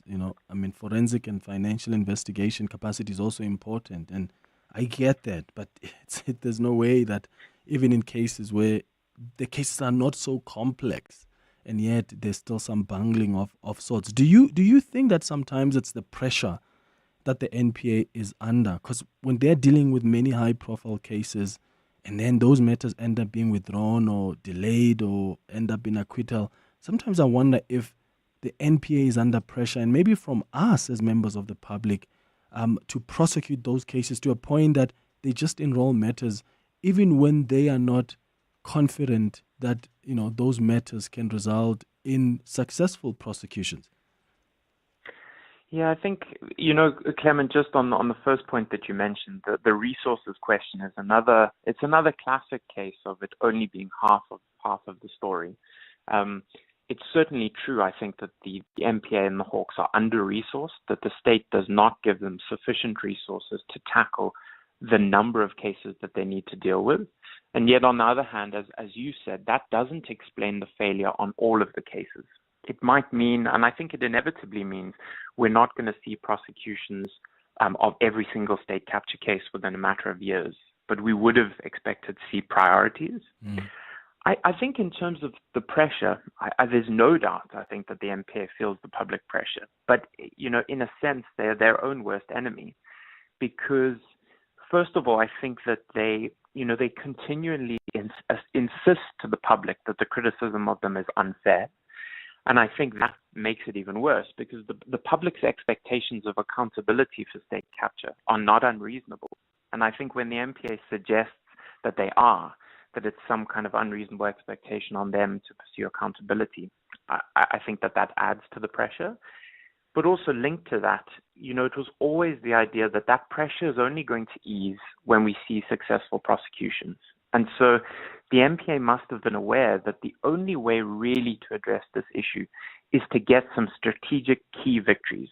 And, as you've said, some of the ways in which they tried to do that were on cases that were not on the face of it that complicated. The famous one, I think, that we all think about is the Nulane investment case.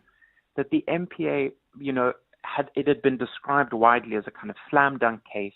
It wasn't too complicated, and yet it was really important for state capture because it was the precursor case to Estina, and it was also the case on which the NPA had hinged the extradition request for the Gupta family. And for that to fall apart kind of so publicly, again, the judge in that case really being very critical of the way law enforcement and the NPA handled evidence and how prepared they were for court. That was really, I guess, a defining moment in which if they'd managed to at least, put up a better fight there and have some success, I think you would have seen a real shift in public discourse around, okay, well, at least some things are moving and we're beginning to see progress. But without that, and with that falling apart kind of so very publicly, I think demoralizing, certainly for them and for the public. And to go back to that question of pressure, the pressure then just ramps up. Okay, let's hear from some of our listeners who've got inputs on this, who've got some questions. 011-883-0702. David, let's start with you. You're calling from Centurion. Good morning. Yeah, morning.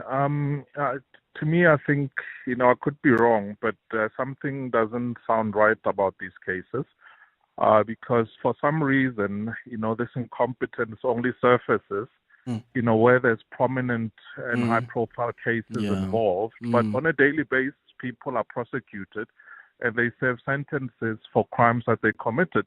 So I do believe that there's something happening in the background, and up until we uncover that something, we're going to keep on having the same situation because there seems to be, some undue influence happening with these cases because it can't be case after case that is of a high-profile individual, either state capture or people like, Timothy Omotoso, and there's nothing that is done about it. I mean, the NPA has to come out and tell us that, this because we're not naive in that way. I mean, I think the problem is that where there's a lot of money involved and our justice system being as it is with a lot of corruption, I do feel like there's something that needs to be more. There needs to be a different, investigation that is being done because this can't be. I mean, it can't happen on a continuous basis like this. I mean, we're not stupid. We're not naive. They have to at least treat us with respect and not insult our intelligence so that we can just believe that constantly. I mean, these high-profile cases, they're not many, right? But each and every time and time again, it's almost as if people are throwing money at these cases for them to go away. And we can't, if all of a sudden believe that, our justice system is not corrupt. It's corrupt. Where there's money that is involved, people go free. I mean, that's just, the long and the short of it. And unfortunately, up until that study is done and that investigation is done, we're constantly going to be facing there's no justice that is going to be done. Yeah. David in Centurion, thank you for your thoughts. And Michael, that's why you've got people like David who think that there's something sinister happening here, because even Shamila Batoyi, the head of the NPA, will tell you that these cases that are being bungled, or that some South Africans are not happy with how the NPA has prosecuted, they're only but a small percentage of cases the NPA prosecutes. There are cases that are being successfully prosecuted, and yet Zizi Kota's case, you look at Zizi Kota's case, you look at Timothy Omotoso, there are other cases like Matsela Koko's case, that first state capture New Lane investment case that hinged so much on the Gupta extradition. Sometimes you look at these prominent cases, and that's why David says, then you start asking yourself, why are these prominent cases somehow being bungled? And we don't often hear too much about the other cases because those are being successfully prosecuted. Yeah, Clement, I think that the lack of trust and this feeling that there must be something amiss in the NPA is an inevitable reaction from the public, individuals like David, that look at what is happening and conclude that there are essentially two separate sets of rules, that the powerful are those that are not held accountable. And, on this front, it's so interesting that the NPA often brags that it has a kind of 85 to 95% conviction rate on the crimes that it takes to court. But as lots of commentators have pointed out, that is because the vast majority of those cases are very low level, whether it is regards to violence, but especially when it comes to corruption and tax evasion, that smaller fish might be prosecuted, but the senior ones aren't. Yeah. I think that, I would be cautious about all of these state capture cases. In many of them, including those that Open Secrets have looked at, we haven't unearthed or identified specific evidence of corruption. But I think that, on this point, there's maybe two things that I'd want to say. The one is that a lot of the high-profile cases tend to be the more complicated cases, especially from a kind of money laundering perspective. And that makes them slower. But I think the other really kind of important thing to highlight, to go to David's question, is that there was an investigation in part into this, although it wasn't completed by the Zondo Commission, that revealed very serious evidence against senior prosecutors in the NPA, who, it was alleged, were deliberately undermining cases and trying to hinder justice. What we haven't seen is we have not seen accountability for those individual prosecutors, many of whom remain in those institutions. And I would certainly agree that it is an element of the NPA story that it's really disturbing that it has remained unaddressed. We know, for example, there's been a very public battle that has played out between the NDPP, Shamila Batoyi, and Andrew Chauke, the Director of Public Prosecutions in Gauteng. And she has made very serious accusations. And yet we are, as I've said, 6-7 years down the line, and we do not have finality on that case. And that, I'm sure is harmful institutionally for the NPA if there's a lack of trust, individuals still there with serious unresolved allegations. But also, again, from the public perspective, when those things are left unresolved, when they're left unaddressed, it contributes massively to the lack of trust. Yeah, absolutely. The trust in the National Prosecuting Authority, the trust in the justice system broadly. Here's a WhatsApp voice note that's come through. It's Mogez in Joburg. My question really is that we talk about these pockets of excellence in our legal system, and these pockets of excellence really show themselves in a lot of cases, but in some cases they don't. Why is it that when it's, to the previous caller's point, why is it that if it's a really important case, we don't see these pockets of excellence, but we see them in other cases? Why do we not utilize or put forward the top talent in prosecuting cases that are really important, or treat all cases with the same level of importance, so that this genius, this brilliance is seen across the board. It's Monges in Joburg. Yeah. Good morning, Clement. I personally feel that we need to look at the legal profession as a whole. I think the bar is way too low. You look at the people that do get to be prosecutors. Look at the number of cases that are currently on TV right now. I can make an example about the Senzo Mewa case. I mean, those defending the accused. I feel that the bar is too low for me. Yeah, no, I hear you. I really hear where you're coming from. Let me wrap up with this message from like you says, Clement. The bungling of cases is often deliberate and not out of incompetence. The cases are deliberately weakened so that the court can acquit after people have been paid, especially prosecutors, because dockets cannot be made to disappear. They're computerized so that the latest modus operandi is for the investigating officer to mislead or misdirect the investigation, and the prosecutor to present a weak case in court for the court to throw that case out. Yeah, like I don't know is it that elaborate and so deliberate? I'm not sure about that, but I agree with all the questions a lot of you are asking. Why are we not seeing these? If really we're told there are pockets of success in the NPA, 90%, 80 to 90% of successful prosecution, why are we not seeing some of those even with these high-profile cases? I really share your frustration in that. Michael Merchant, Head of Investigations at Open Secrets, thank you for making time for us this morning. It's 11:30.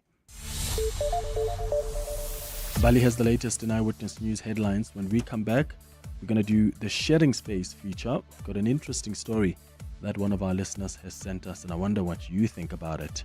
Bali, good morning. Thanks, Clement. A very good morning. The disciplinary hearing into the conduct of Advocate Dalim Mpofu has been postponed at the Legal Practice Council's offices in Pretoria. Proceedings were delayed this morning due to a power outage. Mpofu has been hauled before the council to answer for alleged transgressions. The DA has opened a criminal case against the City of Joburg's acting Chief Operating Officer, Helen Buertes. She is accused of financial mismanagement, which led to 18 million rand in fruitless and wasteful expenditure. An investigation by the SIU has linked Buertes to the irregular awarding of a contract in 2021. And the lawyer for one of the accused in the Jocelyn Smith trial says the state has failed to prove its case beyond reasonable doubt. Closing arguments are underway in the Western Cape High Court, which is sitting in Saldanha Bay today. Defense attorney Nobahle Mkabayi, who represents Stefan van Ryn, has submitted that the state is looking to convict her client on speculation. Those are the headlines, this EWN and more at midday or as it happens. EWN Traffic. Let's start off in the city of Tshwane with some delays along the Incompetence Drive. That's in the Hemmenstad area. Approaching Thunder Half Road. Please be on the lookout there. While traveling on the N4 East, delays between the Proof Plus interchange and Tamboti Avenue. That's due to roadworks that are taking place between those 2 points. About a 20-minute hold up between those 2 points there. And then in Gauteng, specifically Bedford View, we've got some delays on the N3 North towards the Glulis interchange. Please approach with care. And then there's an accident reported in Cleveland. This one is along the M2 West right after Cleveland Road. It is already causing some delays. There's also a hold-up reported on the M2 West between the Crown Interchange and Main Reef Road. More updates at the top of the hour. There's more EWN on air, online, and on the EWN app. Follow 702 on X at Radio 702. 11:33. Let's find out now what's coming up on 702 Afternoons with Relebohile Mabocha. That's between 1 and 3 p.m. Relebohile, good morning. Hey, Clement, how you doing? I'm all right. What's popping today? Coming up on the show in our finance feature, we're going to talk about generational wealth survey for 2025. We'll be joined by Haley Perry, a money coach and facilitator at One Life's Truth About Money. Our masterclass for today is on everything you need to know about building your own home, together with Absa Home Loans, and we'll be joined by Sylvester Martin, Managing Director at Inkanyeli Group, around that. But we kick off with a conversation about moving house. I want to hear everybody's moving house horror stories. We know that moving house is in one of the top 10 most stressful things a human being can experience. And sometimes when you're moving house, it's not for great reasons. It could be because of a breakup. Sometimes you move house without money and you have to be begging people to come and carry your mattress. Ooh, yeah. That's so stressful. It really is. Labogile, looking forward to that chat. That's 7:02 afternoons coming up between 1 and 3 p.m. The Sharing Space on the Clement Manyathela Show. 702. Time for the sharing space. This is where we share our stories. Could be any story you want to share with us. You can just send it to us on email on cm@702.co.za. Something maybe happened in your relationship, in your marriage, in your family, with your kids, with your colleagues. Whatever it is that happened that you want to share with the 702 family. You're welcome to send me an email, cm@702.co.za. Today, on the sharing space, we've got an email from Anonymous who's sharing a story. I'm going to read this email, and then I want you to share your own experiences if you've been in the same shoes before. Or maybe you've got advice for this listener. You can call us or send a WhatsApp voice note. So here it goes. Greetings, Clement. I hope you're well. I have a very close relationship with my boss, and he seems to trust me with everything. The problem is that he recently placed into my care a project which will not be very profitable for the company. From my calculations, it will cost more than more than what the company could possibly benefit. And I have shared this with him and raised my concerns. I've made a feasibility study on it, made a whole presentation to drive the point home. I really went above and beyond trying to show him that the project will not be of much value to the company by the time we finish it. But he insists that I should continue with it. As can be seen or understood, I'm getting more and more uncomfortable with the idea of continuing this project. What I fear the most is that the failure of this project will not be blamed on him as my leader, but it will be on me as someone whose sole task was to lead the project. It has gotten to a point where I'm now considering going above him, going to his superiors and sharing with them how this project will not benefit the business. Inversely, it will cost the company a lot more to go through with this project than the benefits of it. But because he trusts me so much, I feel that if I go above him straight to his superiors, it will break the trust and our relationship will no longer be the same. He would probably consider this a betrayal. Please can you ask the 702 family how I can approach this? Anonymous. Okay, so what do you do if you are in Anonymous's shoes? If you've got a boss who is working with you on something or is giving you a responsibility to do something, and you have clearly expressed your concerns about that particular project or whatever work you're doing together, and the boss still insists that you must go ahead, and you've already shared with how this is going to be detrimental for the company, what do you do? Because Anonymous says she or he or they are now considering going above their boss. So you go to the big boss now, the group CEO maybe in this case, to go and tell them that this project that we are working on is not going to benefit the company. Do you think Anonymous should do that? Because Anonymous says they're the project lead. They've done presentations to the immediate boss to say this is not going to work. This is going to cost the company more. We're going to lose out here. And I get where Anonymous is coming from, because when the proverbial ish hits the fan, their boss is going to say, you are the one that was leading this project. So what do you do? Because you also don't want to mess up a relationship between you and your boss where you go to his or her boss to report them. You don't want to be that kind of a guy. But then it's either that, or if the project fails, and it looks like this project will fail, if it fails, that boss is going to blame you. What do you do? 011-883-0702. Let's talk. So any advice for Anonymous? Or you can share your own experiences if you've been in the same shoes before. That's the WhatsApp line is 072-702-1702. 20 minutes before 12. Are you operating an illegal drug rehabilitation center?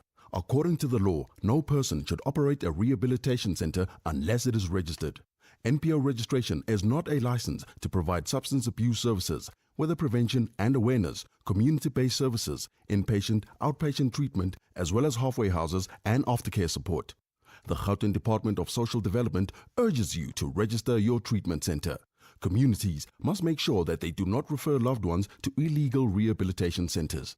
To verify registration, contact the nearest social development office. Operating an unregistered drug rehabilitation center is illegal. For more information, please call 011-355-7836 or visit the nearest social development office. This message is brought to you by the Gauteng Department of Social Development. Do you have the pace to ace the race? The 3 million rand race. It's the one and only Spinner Zonke jackpot race, and it's exclusive to Hollywood Bets. Feel the heat from the hottest slots as you seek to spin your way to fabulous fortunes and precious prizes. A thrilling 3 million rand is up for grabs every Wednesday, Friday, and Saturday when you hunt for hidden treasures and spin for big wins. Bet now. T's and C's apply. Hollywood Sportsbook is a licensed betting operator. Hollywood Bets supports responsible gambling. No persons under the age of 18 years are permitted to gamble. Winners know when to stop. South African Responsible Gambling Foundation toll-free counselling line 0800 006 008 or WhatsApp HELP to 076 675 0710. This isn't just a walk, it's a journey through memory, through meaning. The 702 Walk the Talk, hosted by Freedom Park in the city of Tshwane, returns on Sunday, the 27th of July. Walk from the hallowed grounds of Freedom Park to the southern lawns of the Union Buildings and some of our capital city's most iconic landmarks. Choose from 8 kilometers, 6.7 kilometers in honor of Mandela Month, or 4 kilometers for something lighter. Entry is 360 rand for adults and 200 rand for kids under 12. There's no parking at the start or end, so book your park and ride from Joburg or Pretoria when you enter. Sign up on primemediaplus.com before the 26th of July. 702 Walk the Talk, hosted by Freedom Park in the city of Tshwane. Walk with meaning. Walk with us. Live extra with Checkers and save with over 1,500 deals every week. Like selected Nivea body lotion or cream 400 mils for $56.99 each. Sprite, Schweppes, Stoney or Fanta soft drink 2 litre, any 2 for 32 rand. And Oma Auto liquid detergent 2 litre or capsules 22 pack, any 2 for 219 rand. Valid until Sunday at Checkers, Checkers Hyper, or shop on 6060. The Sharing Space on the Clement Manyathela Show. 702. Right, 18 minutes before 12 o'clock, we've heard the conundrum that Anonymous is in. If you've got advice or you want to share your own experience on how you've dealt with an issue like that, please be so kind enough. Elijah, let's start with you. You're in Pretoria. Good morning. Good morning, Clement. Hey, Tada. Your boss tells you to go open a radio station in the Bermuda Triangle. You tell him it's not viable. He says, go open it. Now, this is not an unusual practice in some businesses, Clement. It happens now and again. And we need to ask why this happens. Usually, it's not about the outcome. It's about being seen to be doing something. So what needs to happen here, Anonymous should not necessarily escalate this matter. It will backfire on him. And I can tell you why, because he does not know the conversation that took part between his immediate boss and that boss's superior. So the instruction might be coming from the senior bosses. So what he needs to do at this point, he's done the assessment, so he needs to keep the assessment because he's communicated that to his boss already. He needs to prepare for the outcome. But what is key in the situation, he needs to ask his own boss to write a directive in writing to say, I have authorized that you go conduct this particular project. And and he needs to also mention why it is necessary for Anonymous to carry on with this particular project, regardless of the assessment that Anonymous has done. Because if Anonymous doesn't do it or goes, above him, he might be seen, to be conducting misconduct. So he must also be taken to task. So once he's asked his boss, put it in writing, and he must just go out there and obviously conduct the project or carry on with the project. He's got his back covered. That's it. Yeah, thank you for reminding us of that, Elijah, because I'd forgotten also about just making sure that you're keeping record. Because if the boss just tells you this verbally, and if the project fails and he says, well, I didn't know that, and you need to be able to show some record. So keep those documents. Everything must be in writing. Thank you for that. Great tip there, Elijah, in Pretoria. Fernand, you're in Harties. Hi. Yes, good morning. It's a bit the same, Clement, the same as the gentleman says. I call that protect your butt. So you send an email to the actual boss telling him, here's the project, and please answer me. The guy will have to answer, and that Anonymous will have an email to protect his butt. If something hit the fan, they'll be able to say, hey, I had the permission from this guy to do it, and here's what it is. For me, it's quite simple. You need to open that to individual, knowing that is kind of his friends, and at the end of the day, you have to protect your company. Yeah. At the end of the day, if you don't do this, and actually the guy did his homework, and yes, if the company goes with that project, it will be going, as an example, bankruptcy or losing money. At least he's capable to say, hey, I hear the project, I did say, and that's it. Protect your butt. Yeah, true. Fernand, thank you so much. And for some of you that have gone over your boss's head, like, what's happened? So if you've ever gone over your manager, gone above your manager and went to your manager's boss, or your boss's boss, to report something or to raise a concern about something, how did that end up? Because our immediate managers don't want that. They still want that open door policy. But sometimes it's frustrating. You probably don't even have that relationship with the immediate manager. Or your own boss has not been listening to you and you are getting frustrated. Have you ever gone above your boss? And what happened afterwards? Fusi, you are in Vereeniging. Good morning. Good morning, Clement. How are you doing? I'm all right, man. Go ahead. Clement, my suggestion to Anonymous is very short. He or she should revive the subject in writing and request the boss to give a final go-ahead in writing. In my experience, a boss like that might actually say, why are you insisting on us communicating in writing? And the simple answer is to say, I want to have the confidence that I have your backing to go ahead with this over and above some of the things that I've highlighted to you. Down the line, that is the only defense Anonymous will have against other superiors about this particular project. Yeah, I like that. Fusi, thank you so much for that. Here's some of your WhatsApps that have come through. How's it, Clement and 702 family? If Anonymous's boss really trusted Anonymous, then the boss would have listened to the assessment and understood that the expert advises against it and would have implemented Anonymous's suggestions. Hey, morning, Clement. Morning. Hey, it's tricky. It's very tricky. It's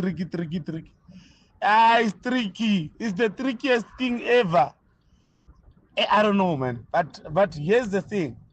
He is going to lose credibility upon the fact that she had to run with that project and then it fails and it costs them money. At the same time, if she goes to the boss or to the big bosses, she loses she might be mistreated by that particular boss who values her that much. But at some point, she needs to tell her straight to prayer, this is not working out. She needs to face it with it. It's not working out. And if you are not listening to me, I'm not running with the project, or I'm taking it to our bosses so that they can see whether we should or should not run with this. Because I'm not putting my name on this and run with it no. It's Matlatin Midrand. Hi, Clement. I honestly think Anonymous needs to let it go. Sometimes, especially in corporate, certain decisions or certain projects have political motives behind them. And the boss might not let you into the whole thing. And now you are going to be going to the superior only to find out that the superior also knows the reason and they have political reasons as well for that project. So my advice to Anonymous is sit down, mind your own business, puza manzi, and just work. When you just work there, that's it. Let it go. Do your work, and that's it. I mean, I hear that, right? I hear that some of the projects maybe are not for profitability. There are politics involved, and it's not for generating profit. But how do I then protect myself when I see that this is going to be a dismal failure as the lead, as project lead? How do I then protect myself? And I know some have said, put it in writing. But even when you put that in writing to your own boss, I mean, the boss is going to feel like, oh, you don't trust me, or what is this? Oh, it is really tricky. I just wish the boss could be honest with Anonymous and say, listen, this is not even for profitability. This is just a pet project of, I don't know, the group CEO or whatever, or this is what we're doing it, Jay, for vibes. And be honest like that, because as an employee, then I can at least run the project knowing that my head is not going to be on the block. Yeah? Tabogo, you are in Rustenburg. Good morning. Hi, Clement. Can you hear me? Sure. Yes, thanks, Clement. I think the previous callers have actually hit the nail on the head. That's exactly what I wanted to say, that not all projects are meant to be profitable. Sometimes a business decision has been taken that a particular project has to be done to appease other processes for the business. Yes, and Anonymous must just, like I said, the previous caller said, take a chill pill, relax. As long as you outline it and in detail in your report that the project will not be profitable and show all the disadvantages of the project, then his job is done. That's where his job ends. Okay. And if should anything hit the fan, then he could clearly pull out the report and say, but I did state it in my report that there is a possibility of things spiraling down. So, yeah, I think he must just relax and do his job. Yeah, what if they ask him, Tabogo, why didn't you escalate this as soon as you saw that this was going to cost us money? Look, the thing is, even though he reports to one boss, but I presume the report does not only go to one person. The reports get distributed to other people. So even if maybe those people are not at a very senior level than his boss, chances are when it gets to a disciplinary hearing, he's got a very strong case. Okay. Tebza in Rustenburg, thank you for your thoughts. Lebu, you are in Pretoria. What do you think? Hi. Hi, Clement. Okay, so my advice to Anonymous, because it happened to me as well. Yeah. So I manage a team, and one of my subs really had an issue with something within the team and within the workflow, but they didn't address it with me. They went straight to my boss, and they found, my boss told me, you know, she was like, okay, Lebo, this is what's going on. Why is X person, coming to me instead of you? So we had a conversation, and it was just one of those, look, there's a reason why there is a hierarchy, there's a reason why there's managers, there's supervisors, and then you have to follow that. So my advice to Anonymous would be to still, not go above the boss. Yeah. And I absolutely agree with, I believe it's Elijah, when he said he must have it in writing, because it's not like he didn't do his due diligence. He did present, and he did the best that he can to present a case. So it's up to the bosses and his immediate boss to decide whether they want to proceed or not. unfortunately, if it's going against his values, it's as per the company that he works for. However, as far as trust is concerned, he must just maintain that and not go above that, because it is going to cost him. It could be a test, because as well, I was thinking about how maybe this could be, maybe let me give the boss the benefit of the doubt. Maybe he wants to test if he could handle it despite the evidence saying otherwise. Maybe it's just something to teach something within the organization to him as well as the project head. So yeah, that's pretty much my 2 cents. Yeah. To not go above that, because they will question him in future. They won't trust him with anything else. Lebo, if you don't mind me asking, what reason did your sub give for going above and going to your boss and not coming to you? Okay, so we work. I'm based in Gauteng, right? And they're based in Cape Town. So the head office is in Cape Town. So she was in office. Her excuse was, "Hey, listen, the boss was in office. So I just quickly went to the office." And I'm like, "Hey, listen, I'm just a call away. Doesn't mean if I'm this side, then you don't have to. It's very important that we discuss." And it was something that was, easy to solve between us. It didn't need them. And I see that's why some bosses don't want people kind of wasting their time, for example, with other issues. So, yeah, that was the reason. I think the reason it was easy to resolve is also that you sound like a rational person, Lebo. There are other managers out there who are going to get angry and say, "How dare you?" Felicity, you are in Sunning Hill. Good morning. Hi, Clem. Hey. So, nothing. My situation is I went above my boss's head. And that was primarily because it was a legislative issue. And I felt that my voice wasn't heard, even though I have said, "Listen, we need to do this. We need to implement this. We need to look at this and whatever," right? So the thing that I would say is it's the approach. So when I went above my boss's head, I sat down and I said to the director, like, "Okay, so this legislation, just help me understand this legislation. The way that I understand it needs to be done like this, like this, like that. Are you in agreement with me?" It's like, yes. Very good. It needs to be done. Okay, so if I am suggesting that we implement this in our unit, the way that we're supposed to do it, and I'm not getting headway, what would you recommend that I do, to make this matter heard or to make this matter, addressed? So I didn't go to say, "Okay, keep me the money," and I said this and I said that and I said, and they're not listening, and. So it is also in the sense of the approach, in the way, in the manner in which you're going to address or go over your boss's head. And also the person that you're going to discuss this with, they also need to be able to treat this with the sensitivity that it requires, right? So you're just not going to pull a person and say, "Hey, when you're doing this, you're doing that, this is what I hear, this is what I hear." They need to be at a level at which they are able to mitigate between you and your boss if there is that situation. Okay. Yeah. Felicity, thank you so much for sharing that with us. Joseph, you'll be our last call in Roslyn. Good morning. Yeah. Thanks, Clement, for taking my call. Clement, this is not as easy as many callers are saying. Yes, I know that most of the callers are actually saying it must be reduced to black and white. But let me tell you, it might be a double-edged sword.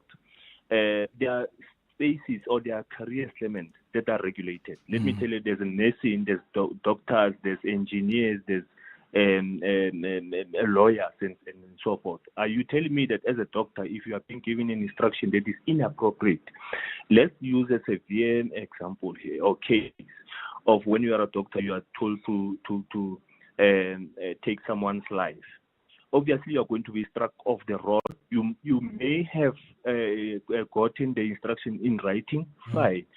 Complied with the instruction, you adhere to the instruction of the company through that supervisor.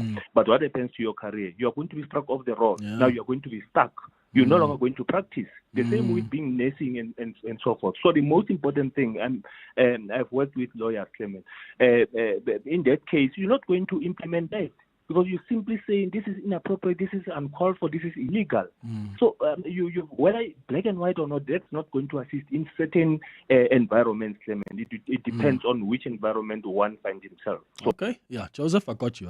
Joseph and Roslyn, I think you do make a fair point there. Thank you for your contribution. PG Glass Repair, PG Glass Replace. Hi, I'm Telane. Got a tip. Our advanced repair technology fixes it fast with the best results. No insurance, we offer affordable cash deals. For quality you can trust, visit pg.co.za today.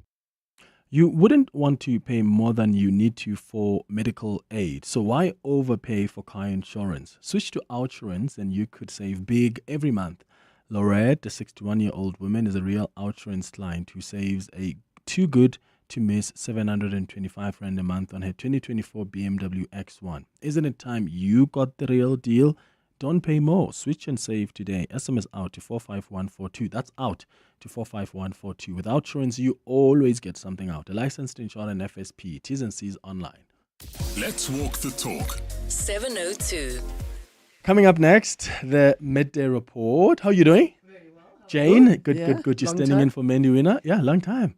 He might have missed delivering the budget, but he's certainly punctual. The finance minister talking now. We'll have more on that. Yeah. We'll have more on the Cape Town fires, the mudslides in KZN, and the last minutes of those 3 police officers whose bodies were pulled out of the Hennops River. Oh, what a tragic story. All right, that's what's coming up on the midday report with Jane Dutton standing in for Mandy Winner. The Minister of Finance, I see, is so early for a press briefing. If only he was this early with his budgets.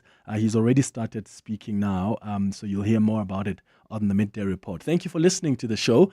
I'll be back with you on Friday between 9 and 12 o'clock. Have a beautiful day, my friends, and enjoy the holiday tomorrow. Bye-bye.